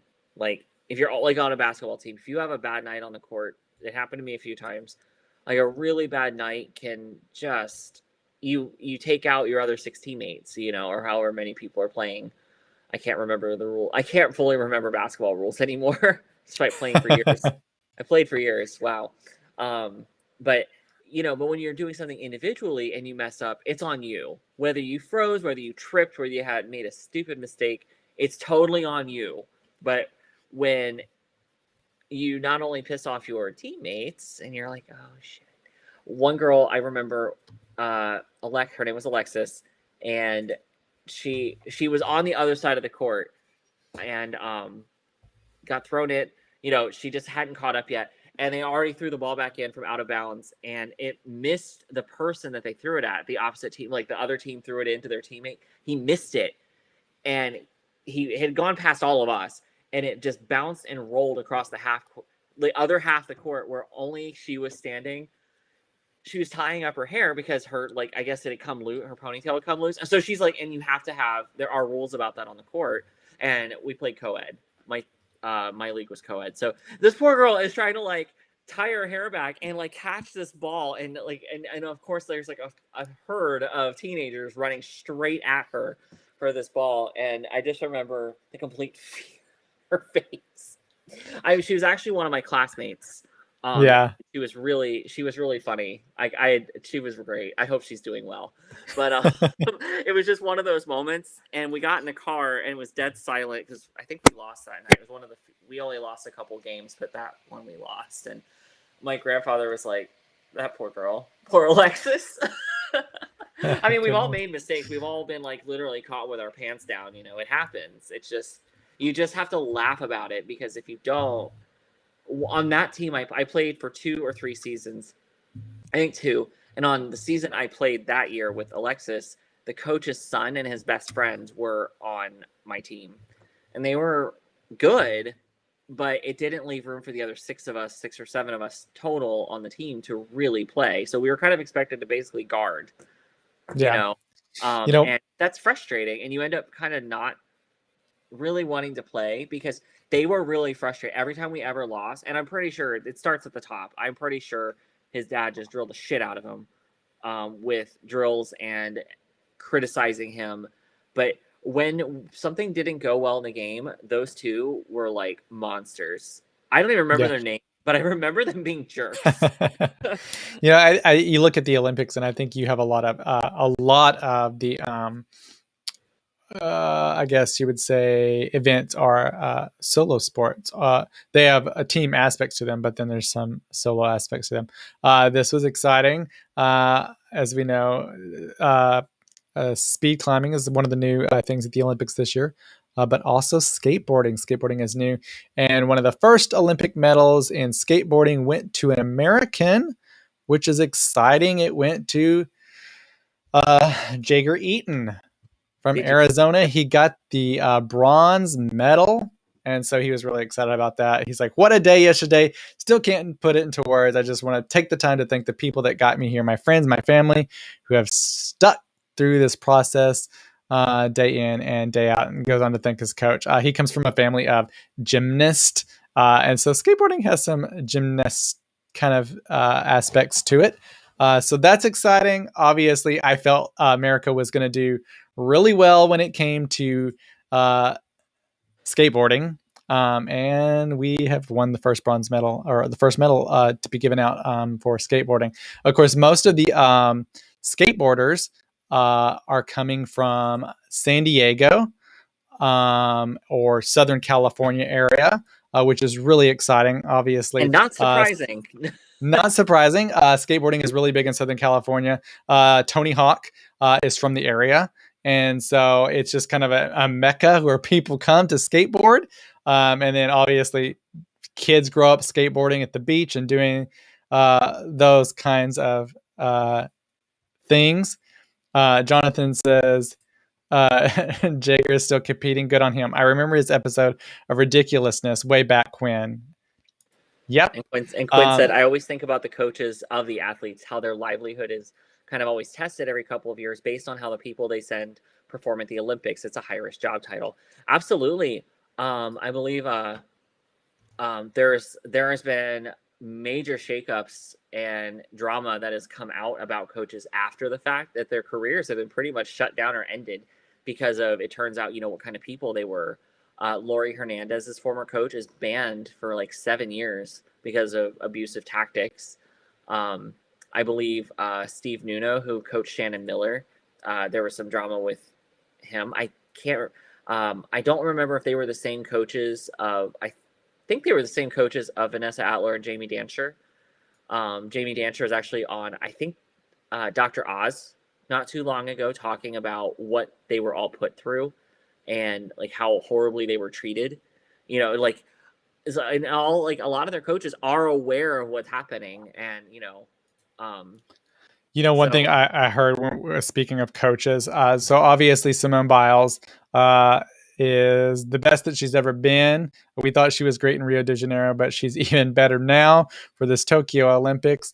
And so there's, it was like, is she going to come back for Tokyo? She did. And then obviously there was the delay. And so she was a little frustrated by that, but she pushed forward and she is here and she's doing great. Now the rumor mill, though, is she going to go to Paris? And here is the dilemma, though, that is involving Paris. And do you hang on for 3 more years now? Because we're a year later. So it's not even that long now. You don't have to wait 4 years. It's just 3 years more of training. But her coaches are from Paris. And what an amazing way to end the career of one of the, probably the best gymnasts, or one of the top gymnasts ever in the history of the sport. She is absolutely the top. She is one of the best. She is the best gymnast of all time. But, so what a way to end it. That happened in Beijing. Sean Johnson's coach, Liang Chao, is from Beijing, and he had not been back to his hometown since he moved to Iowa on, I believe it was on scholarship, to coach their team. And in exchange for coaching, he got to be there. And so he and his wife coached Sean Johnson and Gabby Douglas. So like, speaking of that whole every 4 years talk about life being tested, I forget what, I think he has since moved back. Something has changed. Something happened. Now I can't remember. I did look it up because I figured it would come up. But yeah, it's like it's an adventure. And of course every couple of years, you'll see new stories come out, and obviously all of these athletes are now moving into jobs involving commentating or have jobs on social media or involved in the sports somehow or still with the Olympics. Yeah. So You know, I think she's gonna hang on. I think she'll go to Paris. you think I think so? it's gonna be yeah, I think so. I think it's gonna be the whole thing of like Michael Phelps. He could have retired, didn't have to go to Rio de Janeiro. He still would have had the most medals, whatever. But it was just like that one more Olympics, and he had said he was done. He was retired. He hadn't trained for like 2 years, and then he came back like the year before, and ended up doing Rio de Janeiro. Do you think Um, Chelsea Memo will come back, stay on for Paris? Do you think she's going to try for it? I think she'll try for it. Obviously, I think she'll continue going forward, and she'll try for it. Do you think Obviously, she'll go for all between around, or do you think she's going to move more to specialist to give her body a I think break? you could probably specialist.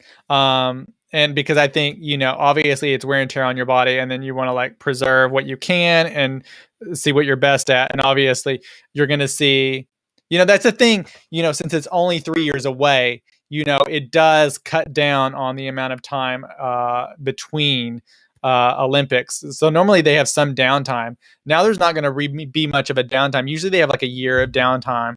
Well, a lot of They them, still they do don't, nationals and well, internationals, some of but them won't know if they even want pause. to go again because I can't imagine. I mean, I'm sure it's really exciting, and once you're there, but that's a long journey just to get there one time. Let alone the handful of athletes that have done three. Let alone, Yeah. Chusovanya done 8. Is this her 8th or her 9th?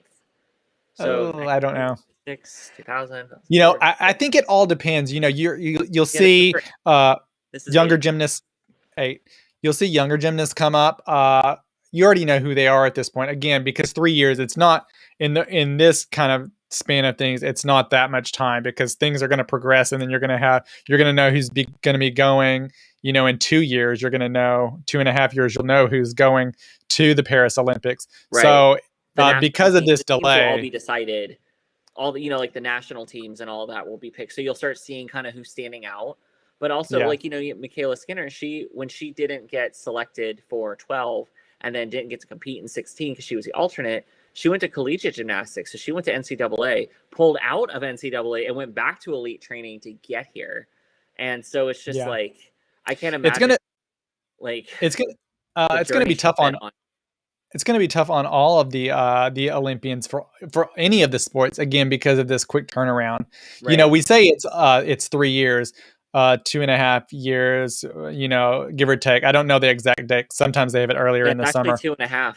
It's yeah, because So we're over halfway through 2021. We're heading rapidly to 2022. So the athletes already have to make the decision of, well, am I going to retire? Am I going to take a month off, 6 months off, and start over? What and you know? yeah, again, like I said, normally they take like a year or a few months here or there, and then they pick back up training, but they won't have that opportunity this time Right? because And when because they of the take that delay. 1 years off, a lot of times in certain sports, like in like the gymnastics sports of the of the Olympics, is that once you get away from that, you have to get yourself back into it. So walking away, for some of them, do it for 1 to 2 years and then decide, you know what, I want to give it a run. And they don't always, like Laurie Hernandez was a standout in 2016 and she was edged out really quick in 2012 or in 2020.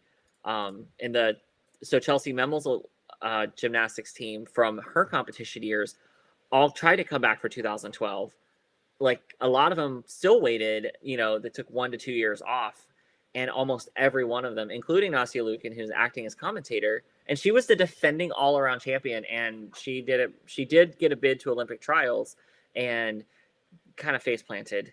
It made the news. Back like when my news used to be basically just logging into Yahoo and make sure nothing, see what was on fire and stuff like that is always like Yeah. 10. COVID's coming back. Not so fun way. 3 years could bring a lot of changes before Paris. Absolutely. Like, I know we haven't discussed COVID too much we usually don't discuss it too much on Sunday nights, but that, the variants are just carving a path through the world right now. I mean, we wear masks pretty much everywhere again. The only time we don't wear them is sometimes at the gym because we go late at night when we're alone. And, depending on what I'm doing, my mask is so wet Like it's literally soaked. I have to change. I should probably change my mask. Yeah. But Yeah, the obviously the Delta variant is something to look at. We won't go too much in that on this portion, but yeah, something to look at. I will say you looking at some data from Ireland and from England, and then going back and looking data from India, where the Delta variant first arose. You see a very large hook pattern. India's lasted a few months, about 3 months of increases before it started going down. Ireland and England, you're seeing the numbers already going down pretty dramatically. So that's good news ultimately from that. But obviously, people need to get vaccinated. We have a lot of Olympians who weren't vaccinated because they're just dumb. But so get what's vaccinated if annoying you're. is they keep giving these people platforms. This is why I'm not getting vaccinated. I don't give a fuck why you're not getting vaccinated. Like you literally better You have a honestly shouldn't have gone. You shouldn't have been yeah. allowed to go, is my thought on it. But we won't talk more about that. But Yeah. I do think you're right, Quinn, that it will play a part. We'll see what happens. I think to get the ball rolling of how it's going to affect Paris, we'll see with Beijing coming up for the Winter Olympics in late January, early February. That's going to be coming pretty quickly. So we'll see what Yeah, happens 6-8 with that. months. You know, I've Because never sat and watched a complete Winter Olympics because a lot of times I just don't get as into it as much. But oh I'm my God, I'm excited. obsessed. I'm gonna try to watch it. But this has Matt's been gonna fun. have to watch it because I'm obsessed. I think what's exciting when you look at the numbers, there were 613 Team USA members, and this is the exciting part. I think, in my opinion, 329 of those members for Team USA were women. There were more women coming from the United States to go to the Olympics than men, which I think is super, super exciting.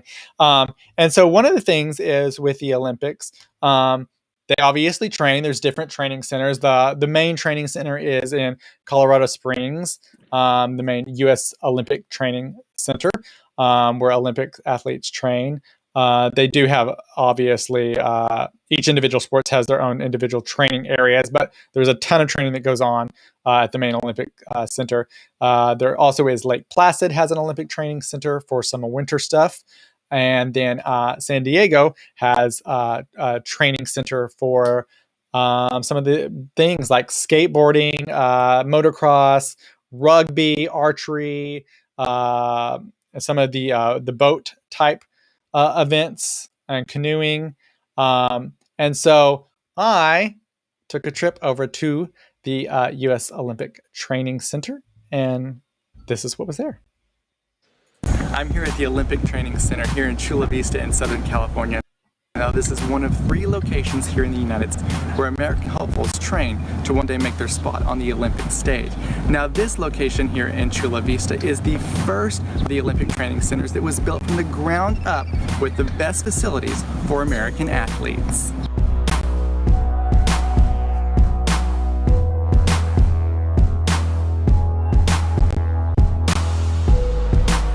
The facility in Chula Vista is on a sprawling 155-acre piece of land that is gorgeously landscaped with top-notch facilities for the Olympians, whether they need to hit the brand new archery field, the BMX tracks, the tennis courts, or many of the other amenities on property. The center is also the only year-round all-weather facility for the Olympic hopefuls, as the other facilities are located in colder climates, one in Lake Placid, New York, and the other in Colorado Springs, Colorado. The center focuses on several sports with facilities in place to serve athletes in archery, beach volleyball, BMX, canoe kayak, cycling, field hockey, rowing, rugby, soccer, tennis, track and field, and triathlon. The center even offers athletes of Winter Olympics the opportunity to do some cross-training. With all of these facilities here at the Olympic Training Center in Chula Vista, athletes from around the world have actually made their stop here and doing some of their training.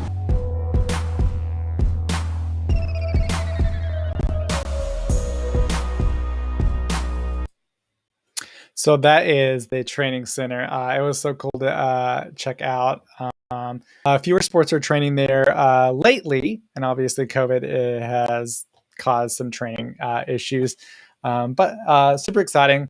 They do reconfigure some of the courses depending on what the courses are in whatever Olympics it may be, for some of the motocross or that kind of events. But it was exciting to see, to check out and be a part of. I would always love to go to the Colorado Springs Training Center to check out, and of course Lake Placid would be fun. I do love Winter Olympics as well.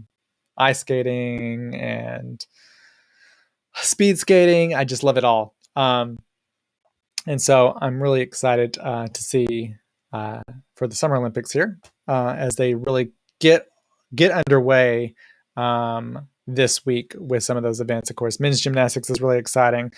We have diving coming up, Tom Daly. There's a lot of other exciting divers to be having your eye on and watching and seeing what happens with them. But yeah, it's a lot happening. That's a thing that, like, if you actually watch it, you can't watch all the Olympics coverage, I guess, basically, because NBC has it on NBC, MSNBC, CNBC, the Golf Channel, the Olympic Channel.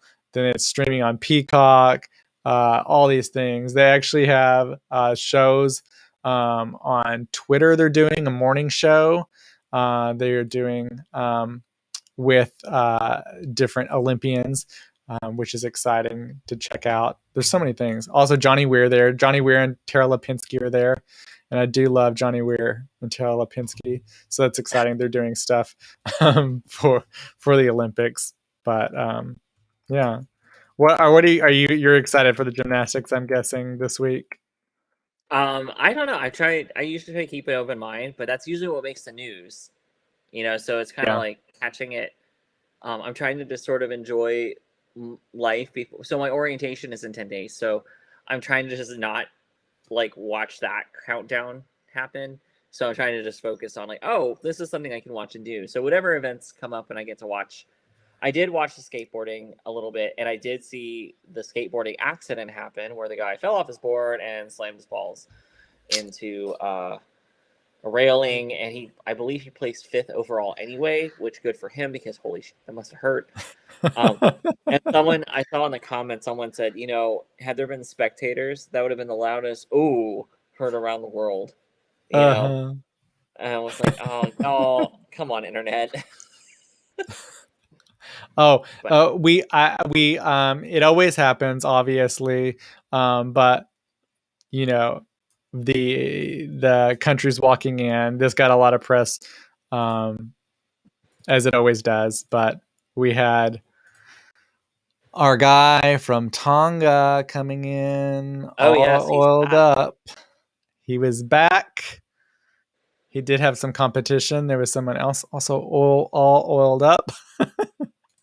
Cody's just struggling over there. The Olympics are a great time to watch. There's so much to see. But I know if you're on Twitter, which most of you are, you can check out in the mornings at 10:30 Eastern time. I'm going to get the time right, 10:30 Eastern. It was pretty funny. I watched it. They had the second episode, but Adam Rippon is going to be co-hosting a talk show, Talking Tokyo. And it was pretty fun. I do love Adam Rippon. I want to be friends with Adam. That's a goal.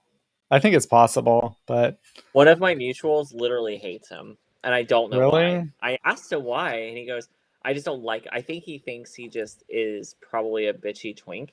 But I was like, but has he done it? I'm like, has he done something? Has he wrote something that's really nasty to somebody?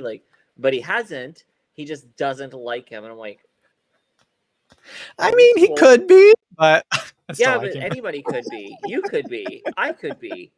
We might be all the time. Obviously, all the time. I'm not bitchy. I'm actually just edgy, and like people don't understand me. Remember what's going to be on our tour rider? What I wanted, So yeah. Oh, our diva demand. Yeah. For anybody who missed this, we talked about some of the divas and their demands list and how I want to talk about a little bit more. So I asked Cody, what are your 3 diva demands for this place? Like the hotel we would be staying at on our ComaCast tour, which, by the way, if we ever got to do a ComaCast tour, I would be so anxious. I'm but I'm not allowed to have iced coffee because I would literally my pants every day out of fear. I was looking And at this photo again. This would be me and Matt if we were having something. I feel like I would be with the one sprawled across the desk, and are Matt you would be sure? like, Cody. Yeah.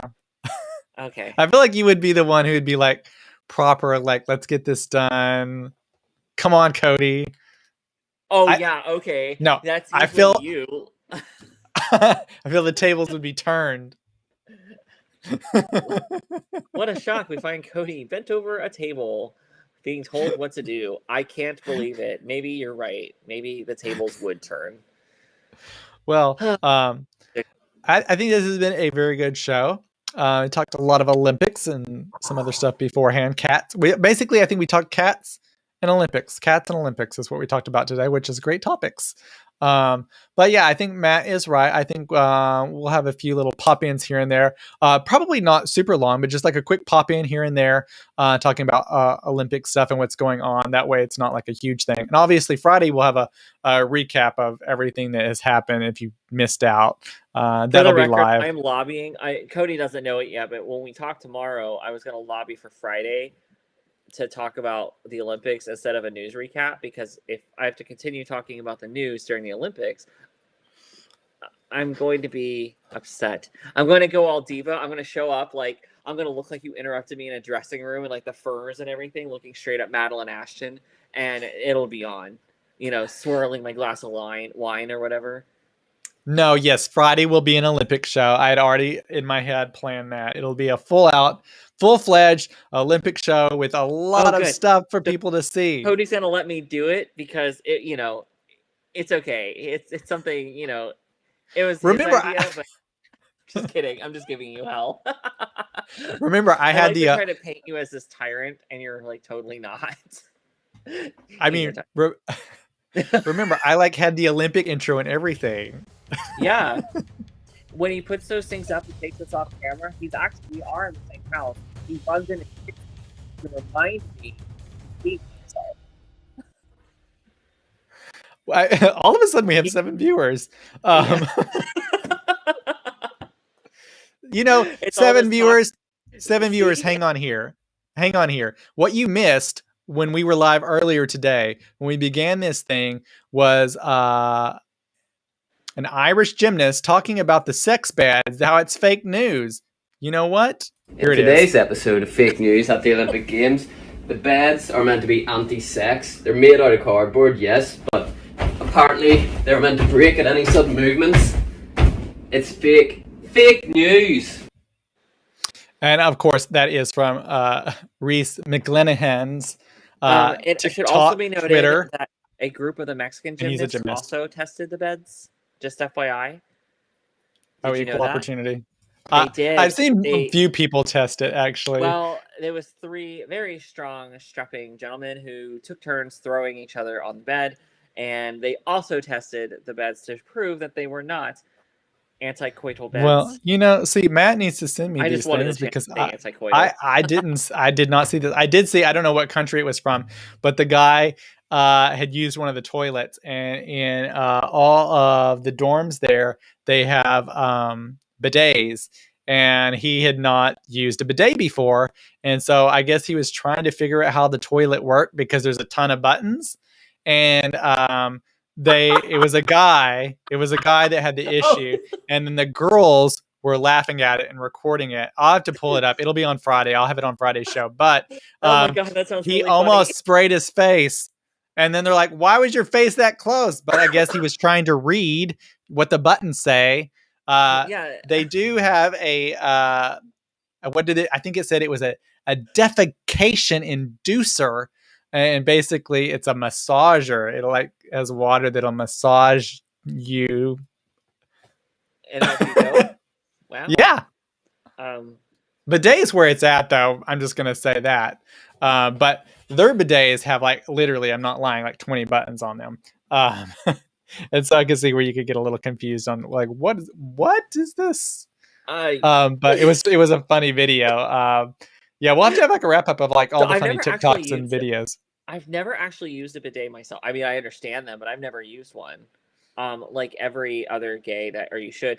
there's baby wipes in every one of my bathrooms, because Get yourself a bidet and save the earth. I believe that. Um, Do you have a like an outlet near or by your toilet? like a plug. Yeah. Yeah. Okay, so you could get one that's heated. Ours is heated. Now, many others you don't have to have a plug because it doesn't have to be heated. But our toilet seat is heated, and then the water reserve is also heated. So it's lovely. It's nice. I'm telling you, the bidet. I'll see what one we God, have, and I'm that's gonna more for send you it. than the top after you're done. I'll Cheeky. send it to you. I'll get what one we have from Justin, and I'll send you all the information. It's a must get. I'm telling you, people here, get a bidet. Get a bidet. Get a bidet. It's gonna save the, Oh my or God. it's not gonna alone save the earth, but it will prevent you from using unnecessary items. Jonathan, I don't want anything heated near that region of my body. Thank you very much. Girl, the winter, not that it gets cold here, that It gets heated cold where he's toilet at. seat, that Oh heated wow. toilet seat is lovely.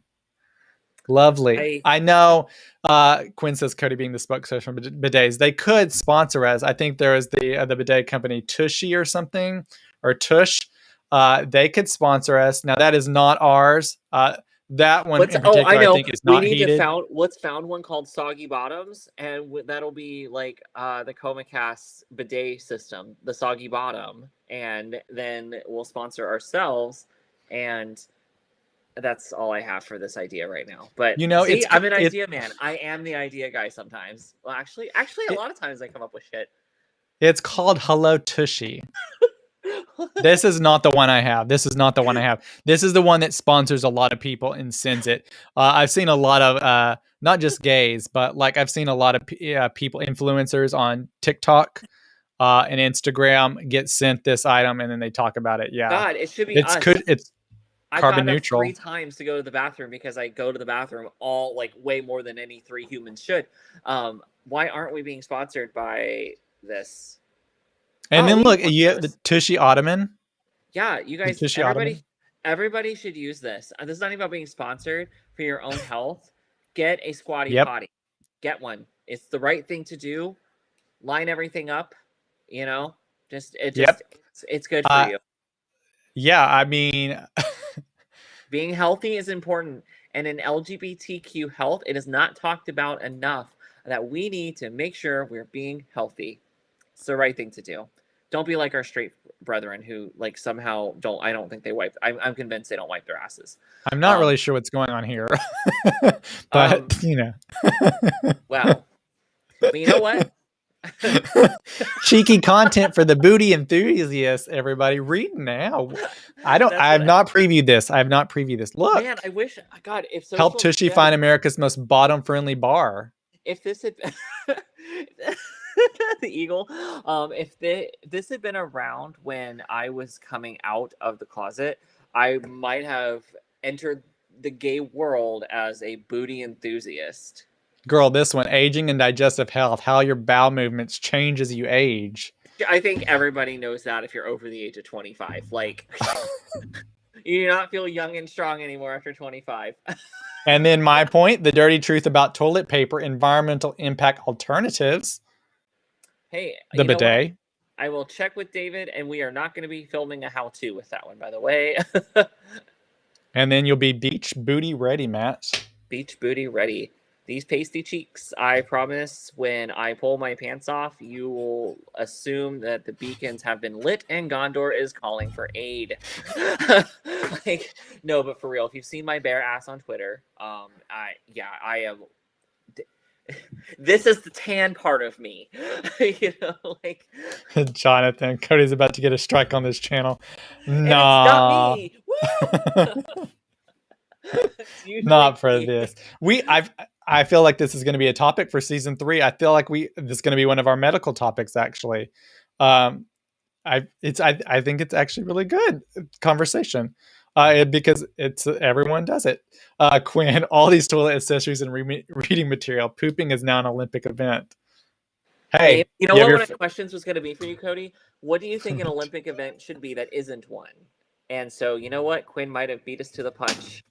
Oh, funny. I'm funny. I made a fisting joke just now. Jonathan, beach booty ready, and that's my cue. Waves as I head out the door. Suddenly, we've lost all our viewers. No, we still have some. But yeah, so we thank you for joining us, everybody. We got a little sidetracked there. I don't know how we got on that particular topic, but it gives us ideas for the future, and maybe we'll get a sponsor in the future. And not that I need another one, but maybe if we ever got sponsored, maybe we get one and we'll give it away. Matt wait, wants one. yeah, we don't have one. Matt needs a bidet. No, Tushy. No, I just hashtag Tushy. Oh God. So Tushy. It's in the captioning, and I need them to find this. Hello, Tushy. Matt. Aren't you working on a thing? Don't you want to DM them and be like, "Hey, what's up, Matt?" How can we sponsor your, heated ass water? Well, everybody, just a reminder, this is Crime Week on the Comicast. Tuesdays and Thursdays, we will have a crime episodes. So be sure and check those out. Those will go live on Tuesday and Thursday. And then, of course, Friday at 5 o'clock, we'll have our live Olympic special wrap up of the first week of Olympics and what's happened and who's winning in the medal count. And has there been any surprises, shocks, excitements? We'll have it all, and we'll have some fun TikTok videos because this is the first Olympics with TikTok, basically. And so we get some of those fun videos from all the Olympics doing fun things and stupid things. I'm so old. Like, oh my God. Like, middle school and high school and college me, I would have loved TikTok. Now, I'm glad it wasn't around because I probably thought I was way funnier than I actually am. Matt, your llama stuff is basically what TikTok is. I'm just saying. I need to do a little more in production value. I need like a basic costume or something. I was thinking of how funny it would be to do a ridiculous lip sync while cycling through the filters. My current Snapchat I started laughing while I was playing with the filters. I was recording a little bit of each funny one, and I accidentally swiped right, and the one that came up, it made me look like a sad Neil Patrick Harris. And I couldn't stop laughing, so that's what ended up being recorded. And when I played it back, it was way funnier to me than it probably is to anybody else. But I posted that for some reason because you all needed to know that. You are welcome to follow me on Snapchat. By the way, I'm not the most. I don't think I'm the most exciting person, but on Snapchat I am SATXGuy6288. If you wanted my Snapchat, you can also follow me on Twitter at the Poetic NS. I just changed my handle recently, and that's nursing student NS. That's what that stands for. Yep, and you can follow me at Cody Rodriguez on Twitter, on Instagram, at John Cody Rodriguez on TikTok and on YouTube. I do most of my new stuff on TikTok and YouTube, and I do love TikTok. Don't do it. I follow him there. Trust me. Yeah, I don't even hardly do Snapchat. I don't. I'm not a Snapchatter. Well, I realized where I stood with everyone, where I realized I posted basically my cats for a couple days in a row on Snapchat, and I was like, oh, haha, this is basically going to become a cat appreciation Snapchat. I got at least 15 or 20 messages from family, friends, Twitter mutuals. I'll say, oh, that's great. That would be so great to have. And I'm like, well, you guys too, like, okay. And for my family, some of my family, that is the only place they can see my social media. And that's it. I'm like, okay, that's fine. Watch the cats. Actually, they're more entertaining than I am anyway. So it's whatever. Johnny, heated water calls an Uber. Yeah, that's fair. I'll let you have that one. I use Instagram stories instead of Snapchat. That's where it's at for me. I actually, Matt, before we leave, I posted a photo very, very late my time, like 9:30, talking about basically everybody needs to get their vaccine on Instagram. So I've learned that there's certain times you need to post to get the most engagement, just because that's when people are on Instagram. And my time is about 7:30 my time, because obviously it gets super late once we go to the East Coast. I posted this at 9:30, Matt, 9:30, and it got more likes in the first like 30 minutes than some of my other photos. Now, this is the reason why. Are you naked? Like, basically, and I guess I was that's what like, I just have to Cody's do a all the sexy time now, person. right? Cody is a sexy human being. Like, so let's see the picture. See? Yep.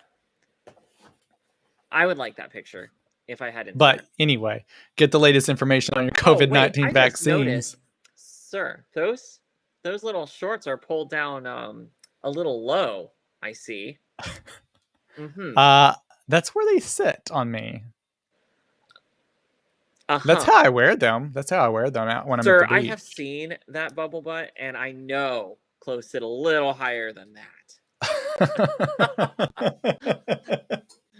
And by the way, I fully support them being where they are. I'm just saying.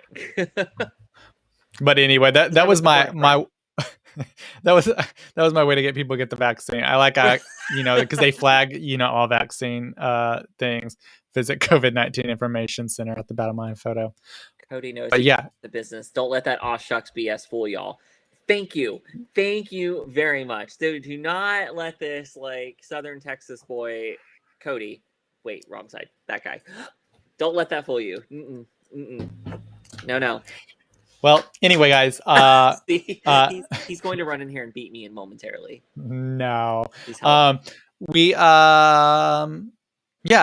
Y'all, I'm sure have your vaccines. If not, go get your vaccine.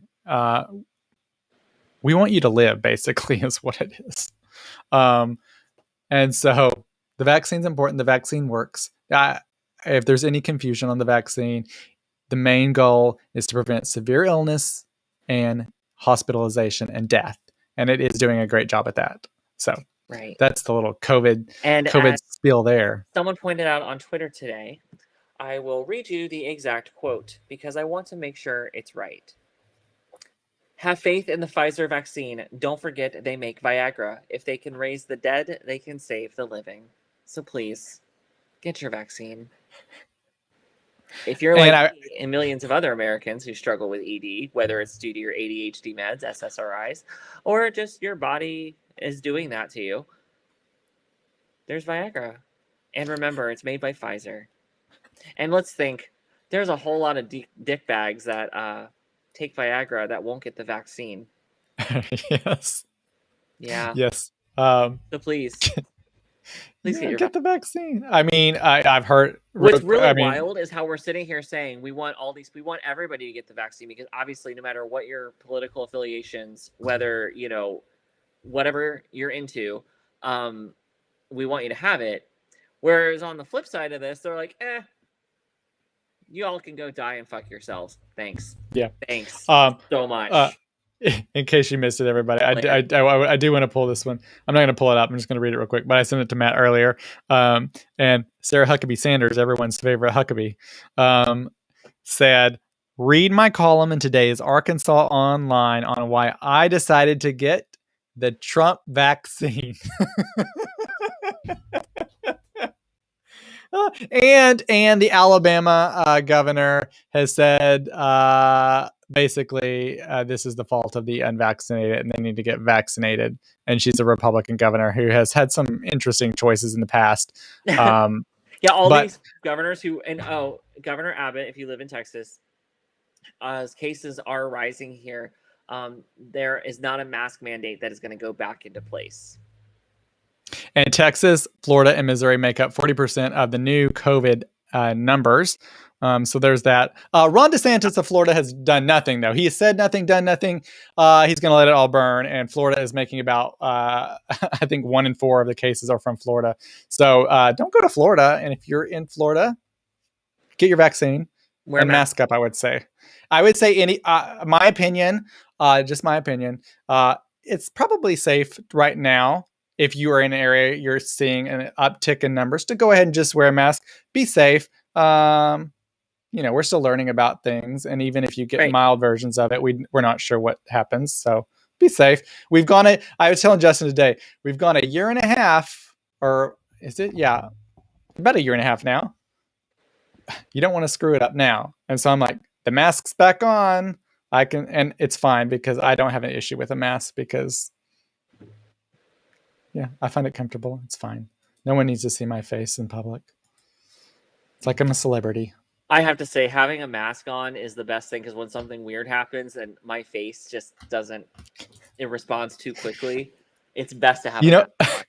It is you know what I've just noticed? best. I've noticed that people are more attractive with masks. So, and everyone is Yeah. beautiful. I want to say everyone is beautiful, but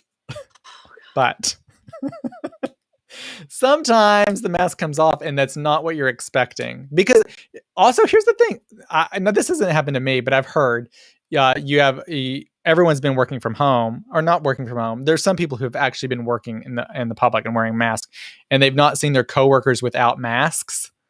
And then the mask came off, and they're like, it's not what they were expecting. But I will say, some people are just prettier.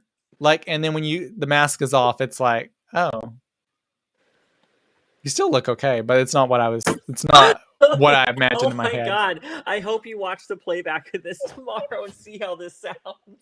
Oh my god. Everyone is beautiful. Are you fucking high?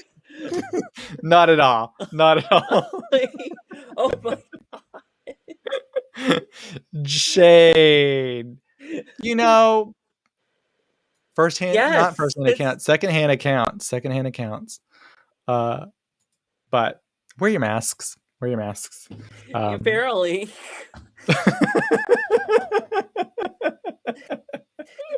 Oh my god. I'm gonna get off the plane in California. He's gonna be like, oh man. Oh. The camera really did you a Not lot what of I favor. was expecting. It's not what I was expecting. Did you guys hear them saying this to me? Oh my god. Okay, no. It's gonna be all like, oh wow, Matt, you always talk about those dark circles, but I didn't realize you were packed for 2 vacations. You know, like I could Hey, okay, here's another one. Oh god. It's like alts. You're always surprised. It's like you like create this image in your head, especially alts, because you literally sometimes don't know what people look like unless you know the person. And so you come up with this thing. And it happened to me something the other day. I didn't know what someone looked like. Oh, I heard them on a podcast. And I had no idea what the person. I didn't know what your alt was for like 6 months to a year after you followed me, and I didn't know. And then you're like, oh, by the way, that's me. And I was like, ugh. So, No, but Cody. I think it's a lot like podcasts. I've heard several podcasts, and then they do video versions, and then I tune in, and it's like, oh, that is not what I was imagining at all. I watch listen to a tech podcast, and I always imagine this person looking totally different than they are. And it's not that they were like, I'm not even talking like look attractive, non-attractive, etc. It's just like I was imagining maybe someone older with a gray beard and like Santa Clausy from the voice and what I was just hearing in the interaction. And then when I see them, it's like they have no beard, they have no mustache, their hair is not white. And it's interesting how your mind creates an image from hearing someone's voice.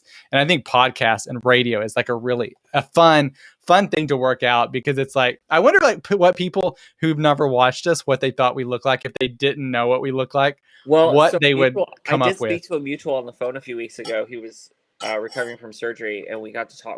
I called him just to just chat with him for a little bit, and he said that so he's never listened to the podcast or anything, and but he was like, oh, it's nice to hear. It's not really what I expected you to sound like. So I guess I never sound the way people expect me to sound, and I don't know what that means sometimes, because I'm like, well, so what did you expect me to sound like?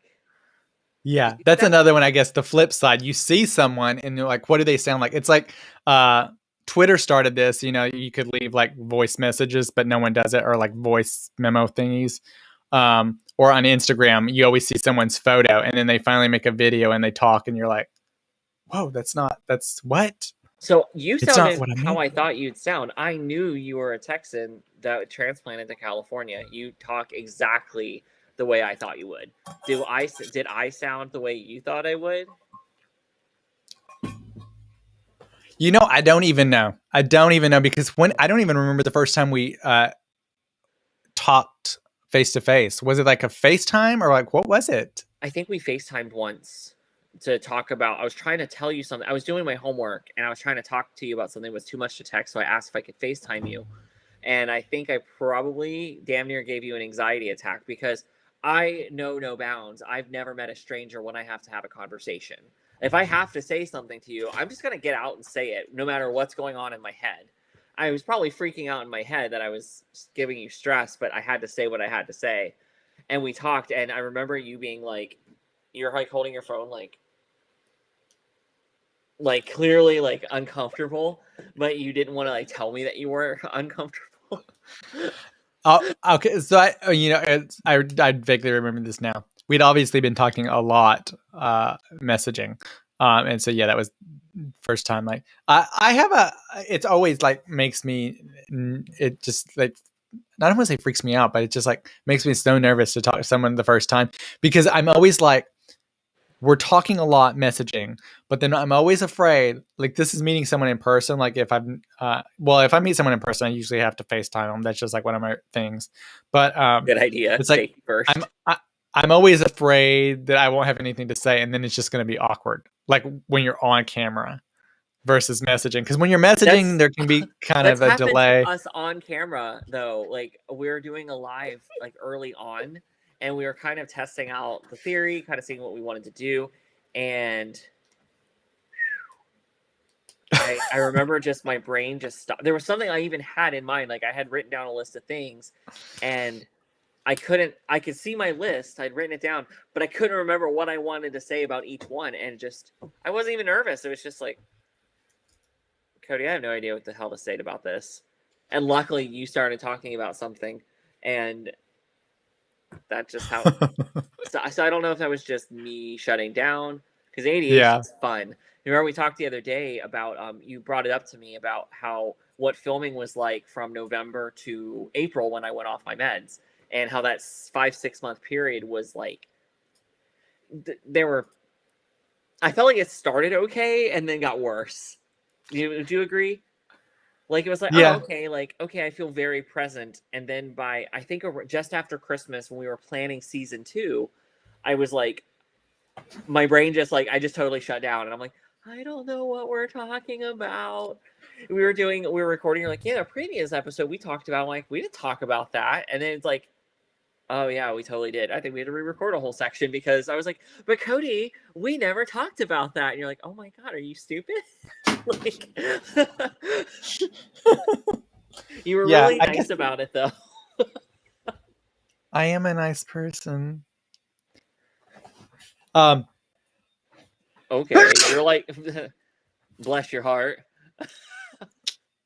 Yeah, so Tuesdays and Thursdays, Crime Week. We have crime cases coming up, so that's exciting. Then we've already recorded an episode where we're going to be talking about religion. That comes out the first week of August. We're going to be talking about religion. I know, crazy, right? It actually started off we're talking about school and school choices and that kind of thing. Then we'll also be talking about chores, like house chores. Who does the chores in your household? It's totally different. Johnny Apollo. Cody, I'm so nice. Also, Cody, you look better with a face mask. Yeah. So, our in-person episodes will probably be recorded with the lights off. No, we're going to do it with a black light. You'll glow. But yeah, so we'll talk about house tasks, and we talked about God, you'll be the first. Oh, you're going to be one of them. Oh my God, you're going to be one of those like little glow light things, Cody. Like those little, like when we were kids, they had those little glow baby things. Oh, a glowworm. Yes. Oh my God, that's pretty Yeah. much what I didn't know. Sock puppets could glow, Cody, but I guess we'll find out. Yeah, so we talked about house chores. That's a fun episode. Who does chores in a family, and for gays versus lesbians versus heterosexual couples, and that was fun. And then we only have 2 more episodes, which we have not recorded yet. We don't know what we're going to talk about. And then it's our 100th episode live show. It is. And then on what season day, 3 begins. What day does it fall on? Friday, August 13th. It's going to be our 100th show. So we're going to have a lot of fun. We hope. We are almost, y'all still have a few episodes to listen to, but we've almost wrapped up season 2, which is exciting. And we have a lot of stuff coming for 3, which is some really exciting things, I think. And Meanwhile, we're doing, while I'm a nursing student, FYI. yeah, Which, because Matt's becoming a nursing student. But it's going to be exciting. We'll talk a lot more about that on that 100th episode show, which is going to be a lot of fun. yes, So there's a lot of stuff we're coming hoping up. for it to be like a fun, like celebratory episode. I'd love to have everybody join in and talk. We might have to record some of it ahead of time because of people's schedules, but it would just be so fun to have people that have listened to us or talked to us or interacted with us join us, or at least record something with us ahead of time so we can share you guys with everybody, because we appreciate that you guys join us every week and hang out with us. And you know, this is we're getting close to finishing up year 2 of this. Cody and I are aging before your eyes, some of us more rapidly than others. You soul sucking bitch. No. Like Johnny Apollo is talking about the glowworm. Don't run the image, but I do. This is my this is what I think of when I hear glowworm.